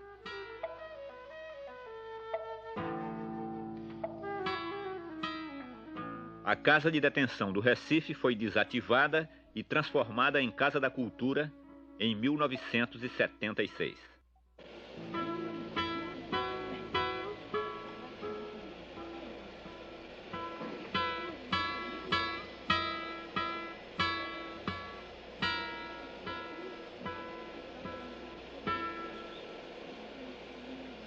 No dia 3 de abril de 64, uma semana antes da prisão de João Virgínio, Elizabeth Teixeira fugiu de Galiléia junto com a equipe do filme e foi para Recife. Não podendo voltar a Sapé ou ficar em Recife porque seria presa, ela decidiu refugiar-se na casa de Manuel Serafim, em Jaboatão. O assistente de direção, Vladimir Carvalho, levou-a até lá. Elizabeth mudou seu nome para Marta, fez-se passar por cunhada de Manuel Serafim e não saía de casa. 2 meses depois, ela se entregou às autoridades da Paraíba. Trataram bem a senhora? Trataram. O exército tratou bem. Perguntaram por que a senhora foi para Cuba, não? Perguntou. E a senhora dizia o quê? Perguntou que tinha ido visitar meu filho, que estava lá, que tinha ido como bolsista, dado a bolsa dada pelo governo de lá, e então o governo manda o convite para mim e fazer visita a meu filho. E é esta razão que eu me encontrei em Cuba. E acusava a senhora de invadir terra, essas coisas ou não? Acusava. Não tinha conhecimento de invasão de terra, não. Se havia, porque havia algum desentendimento entre o proprietário e o morador. Que nenhum proprietário quer que o morador tenha direito a nada. Queria tomar mesmo na marra. E o morador se via obrigado a resolver o problema dele. Solta após 4 meses de prisão, Elizabeth voltou a Sapé. Temendo por sua segurança, foi morar na casa do pai, para onde já tinham sido levados os seus filhos. Aí vem a onda de perseguição. Polícia, para me levar novamente. Isso na casa do seu pai? Na casa de Sapé papai. mesmo. Aí vem os policiais, né, para me levar para lá, de novo, para ficar lá no agrupamento ou por outra. Eles também torturaram, dá fim por lá. Aí eu meditei assim e me vali do velho. Meu pai disse, papai, não é possível ir acompanhada de tanto policial. Já que ele diz que é amigo do senhor, papai, faça com que esses policiais vá embora e que eu vá me apresentar amanhã. Eu me encontrava doente, papai falou para o coronel Luiz de Barro que não era possível ir e que no outro dia ele dava certeza eu me apresentar. Então era a palavra dele, vale dali para mim apresentar no outro dia.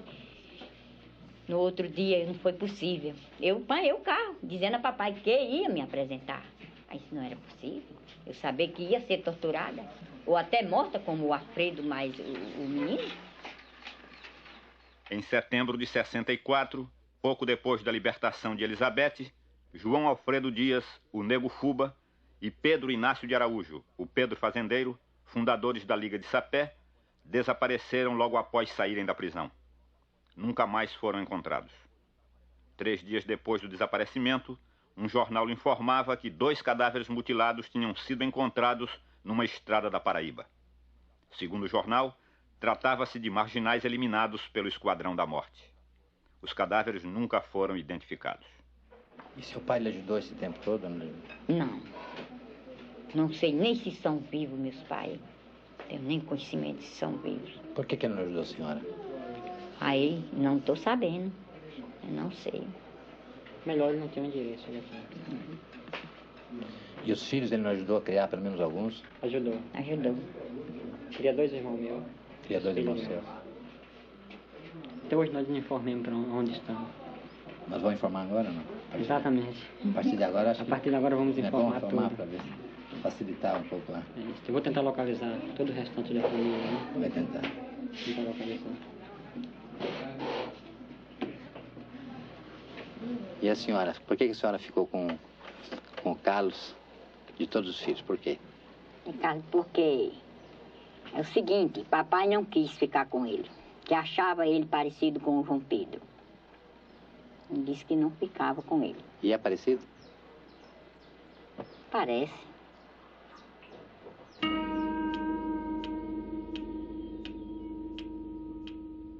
Em 1962, as perseguições não se limitaram a João Pedro e Elizabeth. 3 meses depois do assassinato de João Pedro, Paulo Pedro, um dos seus filhos, sofreu um atentado que nunca foi esclarecido. Elizabeth, e o que houve com o Paulo, aquele filho, tem um atentado? Como é que foi isso? Houve um atentado, aquele foi um dos capanga, amando do latifundiário, dos mesmos latifundiários que assassinaram João Pedro. O que eles fizeram com o Paulo? Mandaram, atiraram. Atiraram? Tiraram os frontal do menino, na roça. Machucou muito ou não? Machucou. Não sei se este menino hoje, se ele é vivo.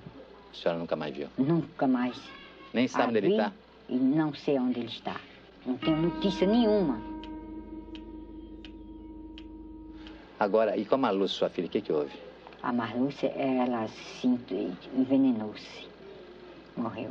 Foi sentimento da morte? Foi sentimento da morte. Ela falou que desde a hora que tinha sido morto, o pai, que ela não tinha tido mais assim. Um dia que ela se acontentasse, vivia a menina subsaltada, e até que ela disse que sempre sentia aquele remorso, e que chegou àquele ponto tão grave. Em dezembro de 62, 8 meses após a morte de João Pedro, Marlúcia Teixeira, a filha mais velha, suicidou-se tomando arsênico.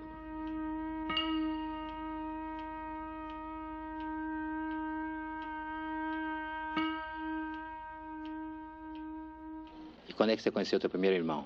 Eu conheci meu primeiro irmão em 78. 78 foi que eu desloquei até lá e... Até onde? Até em Patos. Tentei encontrar ele lá. O Abraão? O Abraão. E os outros 9, os outros 8 você não conhece? Não conheço nenhum dos outros. E o nome que a senhora era conhecida aqui, como é que era? Marta Maria da Costa. É, conhecida aí em Católico, todo canto, Marta Maria Por da que Costa. que você escolheu Marta? Porque achei que era um nome assim, de uma pessoa mais mártir, mais sofredor, e que ia igualar com a minha pessoa. Mas a senhora agora, depois desse filme, agora a senhora vai voltar para o mundo, vai ver as pessoas de novo, Vou vai os ver, filhos, né? ou não? Vou voltar para o mundo, ver Os vizinhos agora já os sabem que a senhora... vizinhos, todo mundo já está tomando conhecimento que eu estou aqui no Rio Grande do Norte. Agora eu vou ter contato novamente com aqueles amigos, procurar meus filhos, meus pais. A senhora vai visitar os pais? Vou visitar meus pais, principalmente que meus filhos estão por lá. Sei que tem filho por lá e tenho que tomar conhecimento de meus filhos. Não é possível, né? Nos primeiros dias de abril de 64, 8 filhos de Elizabeth foram recolhidos e partilhados entre os avós e os tios maternos. Abraão ficou na capital, onde estudava, e Isaac estava em Cuba desde 63 como bolsista do governo cubano. 15 dias depois do reencontro com Elizabeth, fui a Sapé para tentar descobrir as marcas do passado.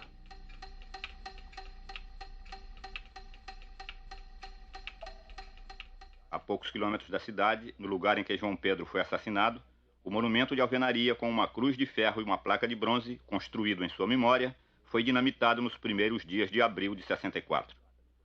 Na placa de bronze estava escrito: aqui jaz João Pedro Teixeira, mártir da Reforma Agrária.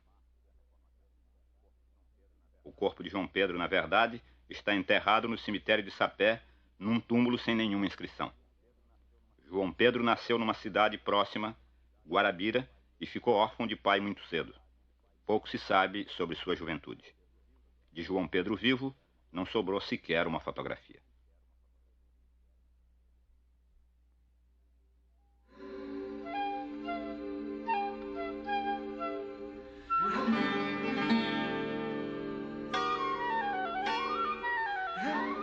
A casa onde João Pedro morou durante seus últimos anos de vida parece abandonada.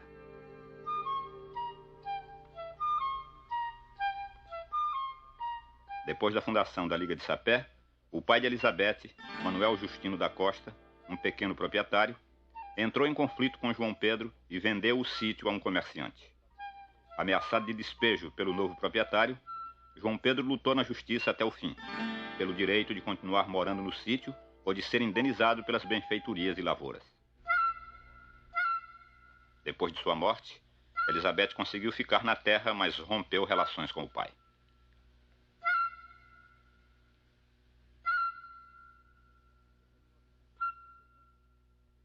Em 1981, 17 anos depois da fuga de Elizabeth, seus filhos não sabiam onde ela estava escondida.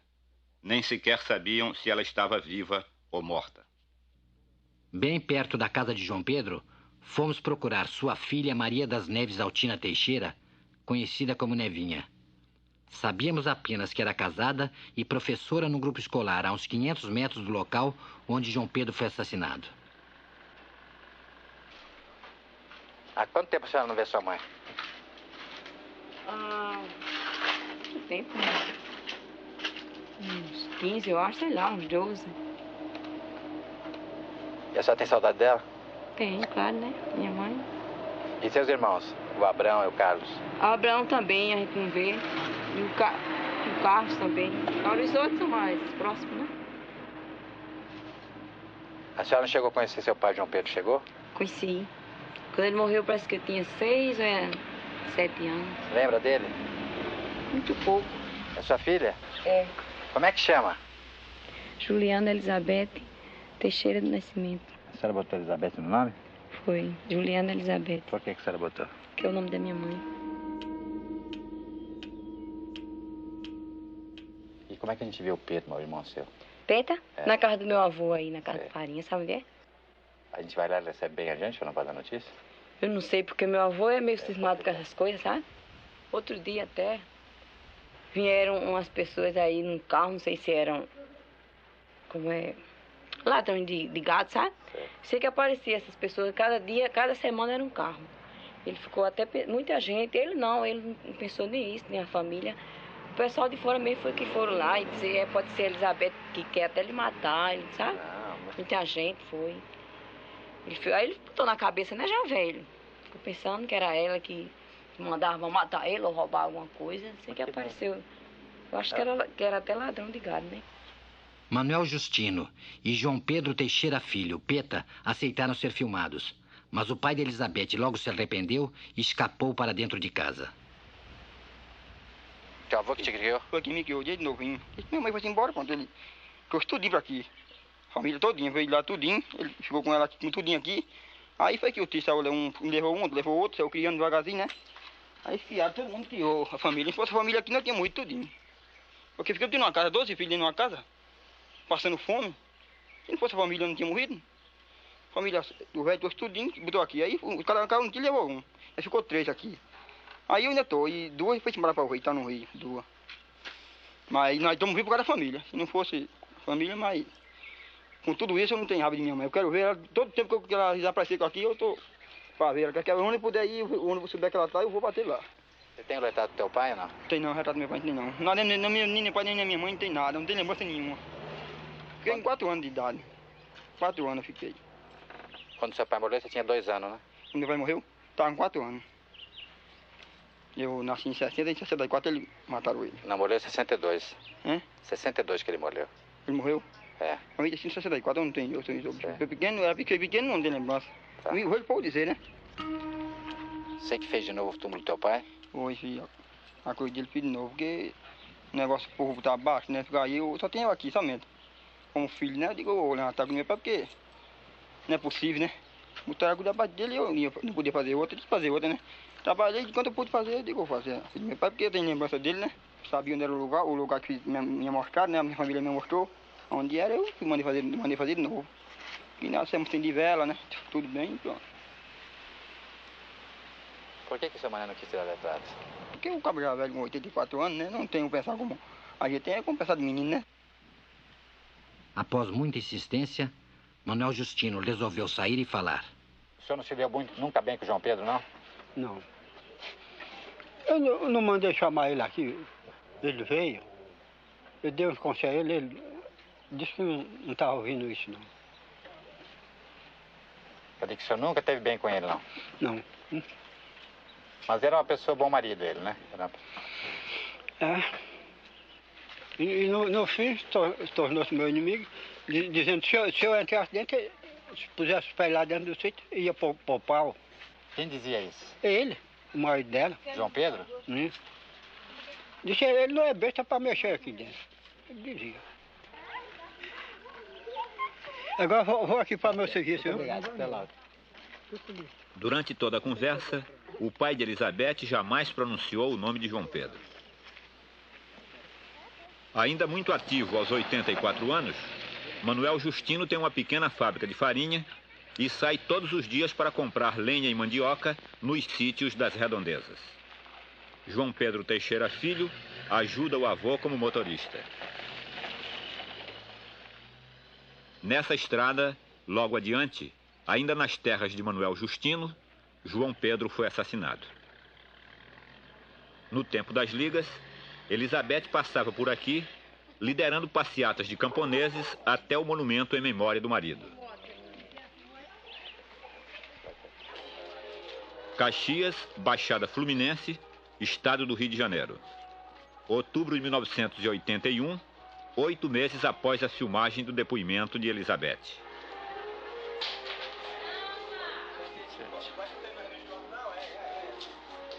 Por favor, hein? Dona Marta está? É. Eu sou muito amigo da... Minha mãe. Sua mãe. A senhora já soube? Minha mãe.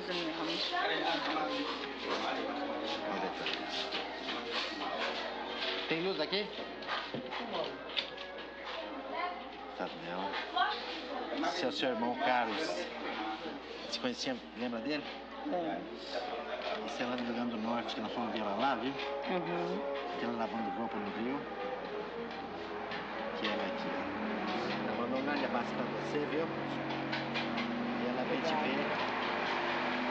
Ela deve ter ido procurar os irmãos lá. Carlos também. Abraão, Carlos e a sua mãe. Eu lembro muito bem dela. Aqui era a filmagem.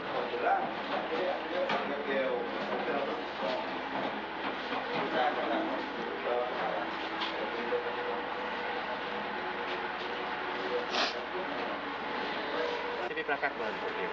Eu vim em 71. 71? É. Nunca mais voltou pra lá? Eu tive lá uns 5 anos atrás. Você tem correspondência com o pessoal que está em Sapé? Não. Ele não escreve pra Não, você? não. Sou eu que não entende. Você não diz onde está? Eu me afastei totalmente, entende? Por quê? Porque é o seguinte, que a família da gente é o seguinte, na hora que a gente mais precisa, entende? Na hora que a gente mais precisa, foi a hora que eles não me deram a mão, principalmente meu irmão. Eu não tenho raiva deles, entende? Não tenho, mas na hora que eu mais precisei de apoio, aí eles não me deram, principalmente meus avós por parte de mãe. Não deram apoio, não? Não deram. E eles têm algum dinheiro, não tem? Minha família tem, menos minha mãe, né?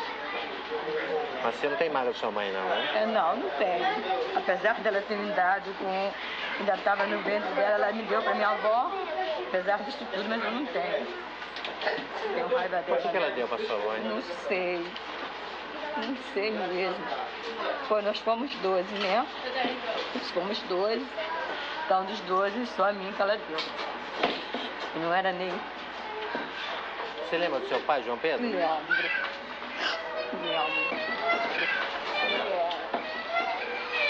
Não por ele ser morto, mas eu adoro meu pai. Minha mãe também, não resta a menor dúvida. Não tenho nada contra minha mãe, não. Deus me livre, jamais. Adoro ela, a hora que ela vinha, que eu vejo. Agora, depois de trabalhar, a senhora vai voltar para o mundo, vai ver as pessoas de novo. Vou voltar para o mundo, ver os vizinhos, agora já está vizinhos, todo mundo já está tomando conhecimento, que eu estou aqui no Rio Grande do Norte.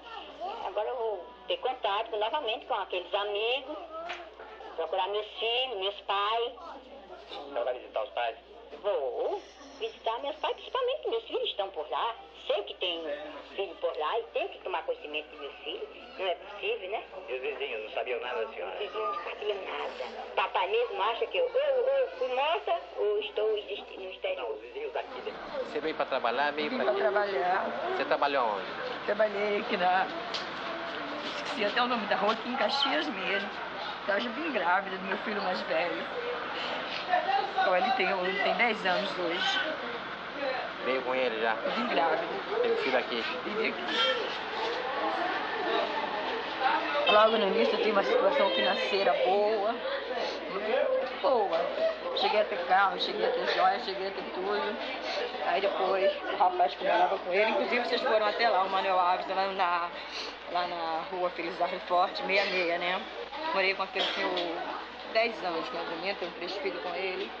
Depois ele fez coisa absurda, não dava mais pra gente continuar. Aí foi quando me separei e vim pra aqui. Eu vim pra aqui sem nada. Mas tudo bem. Você tem filhos? Tenho 4. 4 filhos. Faculdade de Medicina de Santa Clara, capital da província de Las Villas, Cuba. Dezembro de 1981. Isaac Teixeira está no 5º ano de medicina. Filmagem realizada a nosso pedido por uma equipe de cinema cubana. As lembranças que tenho do Brasil com relação à luta do meu pai foi que faz quase 2 décadas. E naquela época começou a organização das ligas camponesas do Brasil, onde o meu pai teve o compromisso, a obrigação de trabalhar no Nordeste brasileiro, fundou e trabalhou na Liga Camponesa do Sapé. Eu acho que foi um dos pioneiros começou a organização da Liga Camponesa, e isso teve uma repercussão muito grande, com a sua morte e sua luta, e todo mundo ha visto com bons olhos o que é um camponês, um homem humilde, dedicar toda a sua vida à luta pela luta pelo povo brasileiro.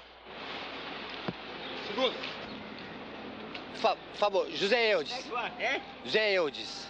Eudes? José Eudes, conhece? Conhece, sim. É? Deixa eu chamar ele, por favor? Pois não, quer me acompanhar, fazendo favor? Tá.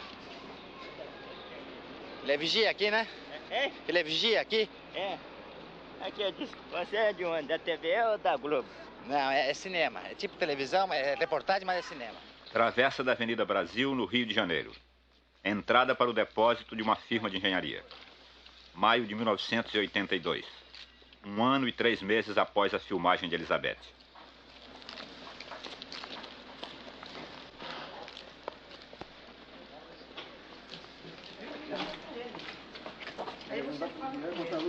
Quem é o seu Coutinho aí, por favor? Dá licença.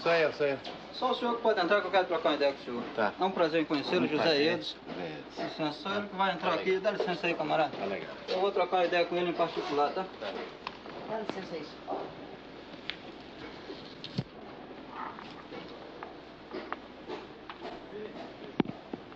Camarada, por favor. Depois de uma longa conversa e de fazer algumas exigências, José Eudes Teixeira concordou em ser filmado, mas fora do alojamento. Você lembra, assim, de sua mãe e do seu pai? Não. Não. Você foi criado por quem? Por um tio que eu chamo de pai. Sei. É o Eudes. Ele é meu tio, mas eu chamo ele de pai. Agora, você tinha 4 anos quando seu pai morreu, né? Exato. Você não lembra nada? Não assim? lembro nada. Dele, sinceramente, não recordo nada. Ah, de sua mãe você lembra? 6 anos você tinha, em 64, né? Também não. Também não Não lembro. lembro dela, não. Conheci ela agora através dessas fotos que o senhor trouxe. Que nem através de foto eu conhecia. O senhor tem saudade de ver ela, tem vontade de... Tenho muita saudade. Inclusive, quando eu recebi a primeira carta dela, eu até chorei de emoção. Eu não lembrava dela, né? Chamava essa minha madrinha que me criou de mãe. Considero ela até hoje como mãe também, né? Na época que mataram meu pai, e minha mãe sumiu, senão morria também, né? Aí a gente ficou tudo sem ser batizado. Então meus padrinhos foi quem me criou e me batizou. Tem 4 irmãos que eu não conheço. É o Paulo, o Abraão, o Isaac e o Carlos. O Carlos também não conheço. O Paulo você não conhece? Não. Por quê? Paulo... Ele, na época que eu estava lá, ele foi para Nazaré da Mata com meu tio, né? Então eu também não cheguei a conhecê-lo. E o que ele faz hoje? Ele trabalha numa firma lá de motorista. E é casado. Inclusive meu irmão foi lá na casa dele. Falou que ele vive até revoltado com esse problema que houve com a minha família, né? Se bebe muito, vive muito revoltado. Eu também me sinto um cara, sei lá. Inclusive eu morei com uma mulher aí. Ela falou pra mim, você é um cara diferente de todas as pessoas, que eu sou um cara assim, sei lá, tem dias que eu não falo com ninguém, fico assim, revoltado, pensando na minha família, né? Olaria, bairro do Rio de Janeiro. Filmagem realizada no mesmo dia da de José Eudes, em maio de 82. Por favor, Marineiro, manda aqui. Dona Marineiro? Bora, não sei se ela está em casa. Não sei se ela tá, é? Tá, podia ver pra mim, por favor, hein? Que azar, hein? A janela tá fechada. Vai ser tudo assim, Venha, não, é bem simples. Filha, vem. Venha. Como vai? Tá boa? Tudo bem. Bonitinho. Como é que você chama? É Rodrigo. E Elana. São os 2 filhos seus? É, meus 2 É? filhos. Uhum. Me diga, há quanto tempo você tá aqui no Rio? Aqui no Rio eu tô há 7 anos. 7 anos? Uhum. E você veio por quê? Quis mudar? Como é que foi? Conta. Não, a Marta que mandou me buscar. A Marta mandou? É. Sei. Morava com um tio meu, ela mandou me buscar. E você lembra de sua mãe? Não, eu nunca vi. Vi uma fotografia que a Marta me deu. Sei. Só. E do seu pai, claro que não, né? Não, do meu pai eu nunca vi, não. Você tinha uns 8 meses quando 3 meses.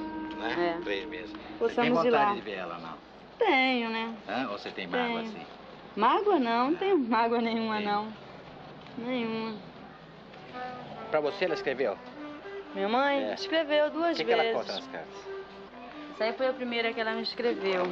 Não quer nem um pedaço, não? Você diz que não sabe de onde veio. Então você veio de uma raiz humana através do amor entre eu e seu pai. Sobre sua vinda, eu concordo demais. Eu perguntei para ela se eu podia ir.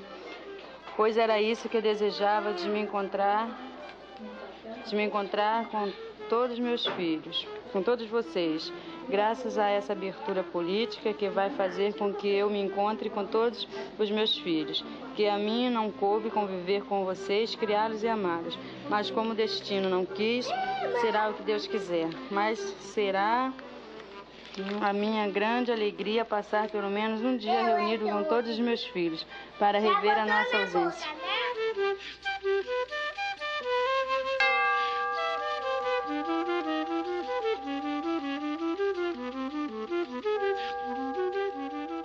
Nossas filmagens em São Rafael, em fevereiro de 1981, significaram para Elizabeth Teixeira o fim de um longo período de clandestinidade.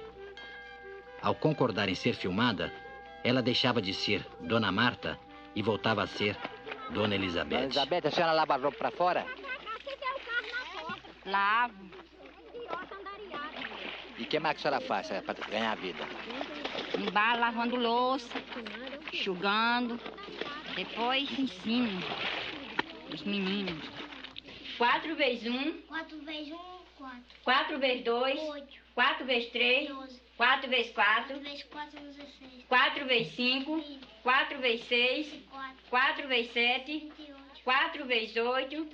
Os vizinhos daqui não tinham conhecimento de nada. E como é que foi ontem que eles souberam quem é a senhora? Como é que foi a reação? A reação estão por aí procurando retrato, procurando saber quem era eu, de onde é que eu tinha vindo. Eu dizia aqui que era uma pessoa que vivia assim lá pelo Recife, trabalhando, em trabalho doméstico, e que não deu certo, eu vim com a família, ir para Caicó, e de Caicó eu cheguei até aqui pelo sertão, eu falava assim para eles. E agora estão contentes de saber que a senhora Agora é Dona estão Elizabeth? contentes de saber. A senhora viu o filme que passou Dona Elizabeth? Eu achei muita coisa muito importante, porque eu não pensei que Dona Marta, como é Elizabeth, tivesse um passado tão triste. Porque foi muita coisa muito triste mesmo. Depois que soube que era Dona Elizabeth, não mudou nada. É a mesma Elizabeth. É a mesma amiga. E quem mais quer falar? Eu também, para mim, quando ela chegou aqui em São Rafael, foi a primeira casa que ela foi vizinha, foi minha. Até hoje, temos boas amizades. O primeiro aluno dela foi Zorro. E até hoje não tenho o que dizer dela. Para mim é mesmo que uma mãe. E a senhora pensava que ela tinha um filho só? Como é que é? O que a senhora sabia dela quando ela chegou? Não, ela chegou, ela não sabia de nada. O que a senhora pensava que ela vinha de onde? De Jucurutu foi. Ela chegou de Jucurutu, era de onde ela vinha. E pensava que ela tinha um filho só? A verdade que ela tinha só um filho. São todos amigos da senhora, vizinha? Todas amigas. Também, uma ótima amiga. Foi minha vizinha mesmo, de terreiro, como se diz. A gente se compadecia muito dela, do sofrimento dela, e notava que ela tinha um constrangimento, uma tristeza com ela mesma, né? Mas que não declarava pra gente, apenas falava que tinha sido morto, assassinado, o marido dela tinha assassinado, e que tinha mais filhos, mas que não tinha nenhuma comunicação com eles. Isso a gente notava que ela sofria esse desgosto profundo, né? Que a gente deseja muitas felicidades para ela, porque a gente nota que ela é uma pessoa muito boa. A gente vai sentir muita saudade dela.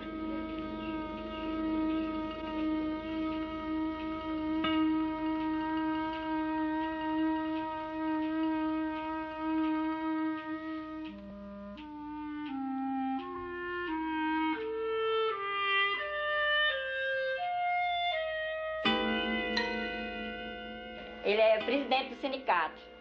Então, nós aqui batemos muito, conversamos muito sobre o sindicato, como é que está atuando o sindicato agora, na época atual. Conversamos também muito sobre aí os moradores do Vale do Açu, como é que eles vão ser indenizados, vão se retirar aí do Vale do Açu. Ele, como presidente do sindicato aqui, está mais por dentro da situação.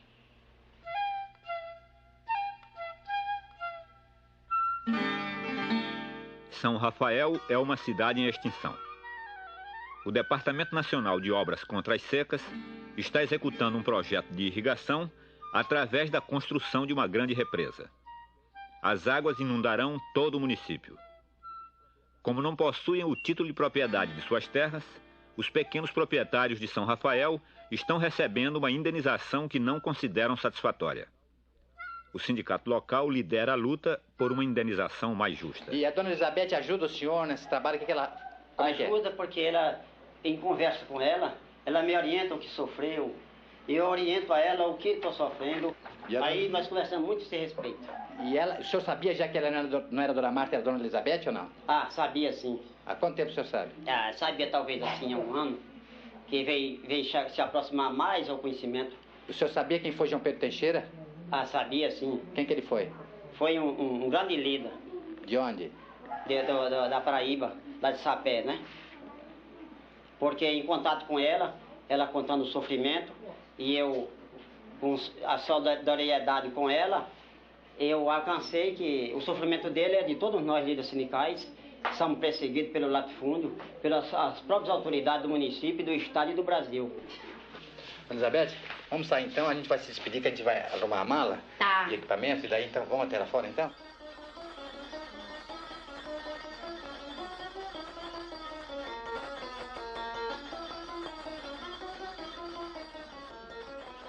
Eu tinha um desengano que não encontrava mais com você e nem com outros companheiros, mas que hoje vejo minha casa, né, a visita dos meus companheiros passados, então para mim é uma grande coisa, nunca esmoreci, nunca esqueci a luta.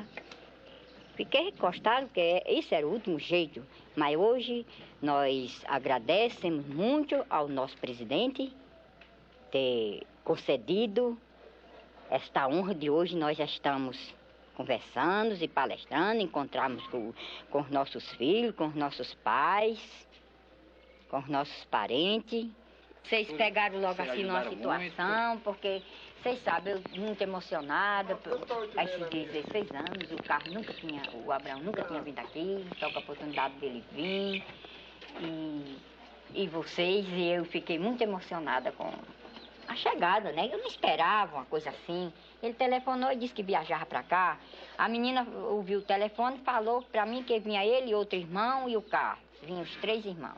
Aí quando chegou aqui, disse, não, vem, ele já Carlos chegou. Não, mamãe, quem vem é o Coutinho aí com o menino do repórter. E eu digo, nossa senhora, o que é que está acontecendo? Fiquei assim... Foi boa a reportagem? Boa reportagem, bom, tudo bom. Eu não achei melhor, porque nada assistência eu posso dar a vocês, tenho condições de dar assistência, mas que... Aí vocês encontraram assim num período muito emocionada, assim... Até lá, Elizabeth. Vocês já vão partir mesmo. Vocês desculpam, né? Alguma coisa. Boa viagem. A luta que não para, a mesma necessidade de 64 está plantada. Ela não fugiu um milímetro. A mesma necessidade está na fisionomia do operário, do homem do campo e do estudante. A luta que não pode parar. Enquanto se diz que tem fome e salário de miséria, o povo tem que lutar. Quem é que não luta? O melhor dia de vida. Tem que lutar. Mas quem tem condições, né, seu neném? Que tiver sua boa vida, que fique aí, né? Eu, como venho sofrendo, eu tenho que lutar. Até eu tenho que dizer, é preciso mudar o regime, é preciso que o povo lute. Porque enquanto tiver esse regime, sem essa democracia, assim aí. Democracia sem liberdade? Democracia sem liberdade, democracia com salário de miséria e de fome, democracia com o filho do operário e do camponês sem ter direito a estudar, sem ter condições para estudar, como a minha, né? Agora mesmo eu tirei o menino disse que para fazer a matrícula lá é paga não sei quanto, né? Não pode, ninguém pode.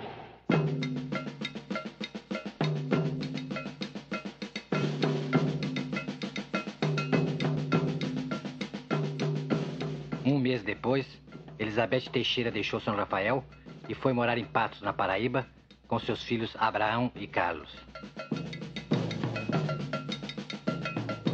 Até junho de 1983, quando este texto foi escrito, Elizabeth só tinha conseguido reencontrar 2 de seus outros 8 filhos, Nevinha e Peta, ambos em Sapé.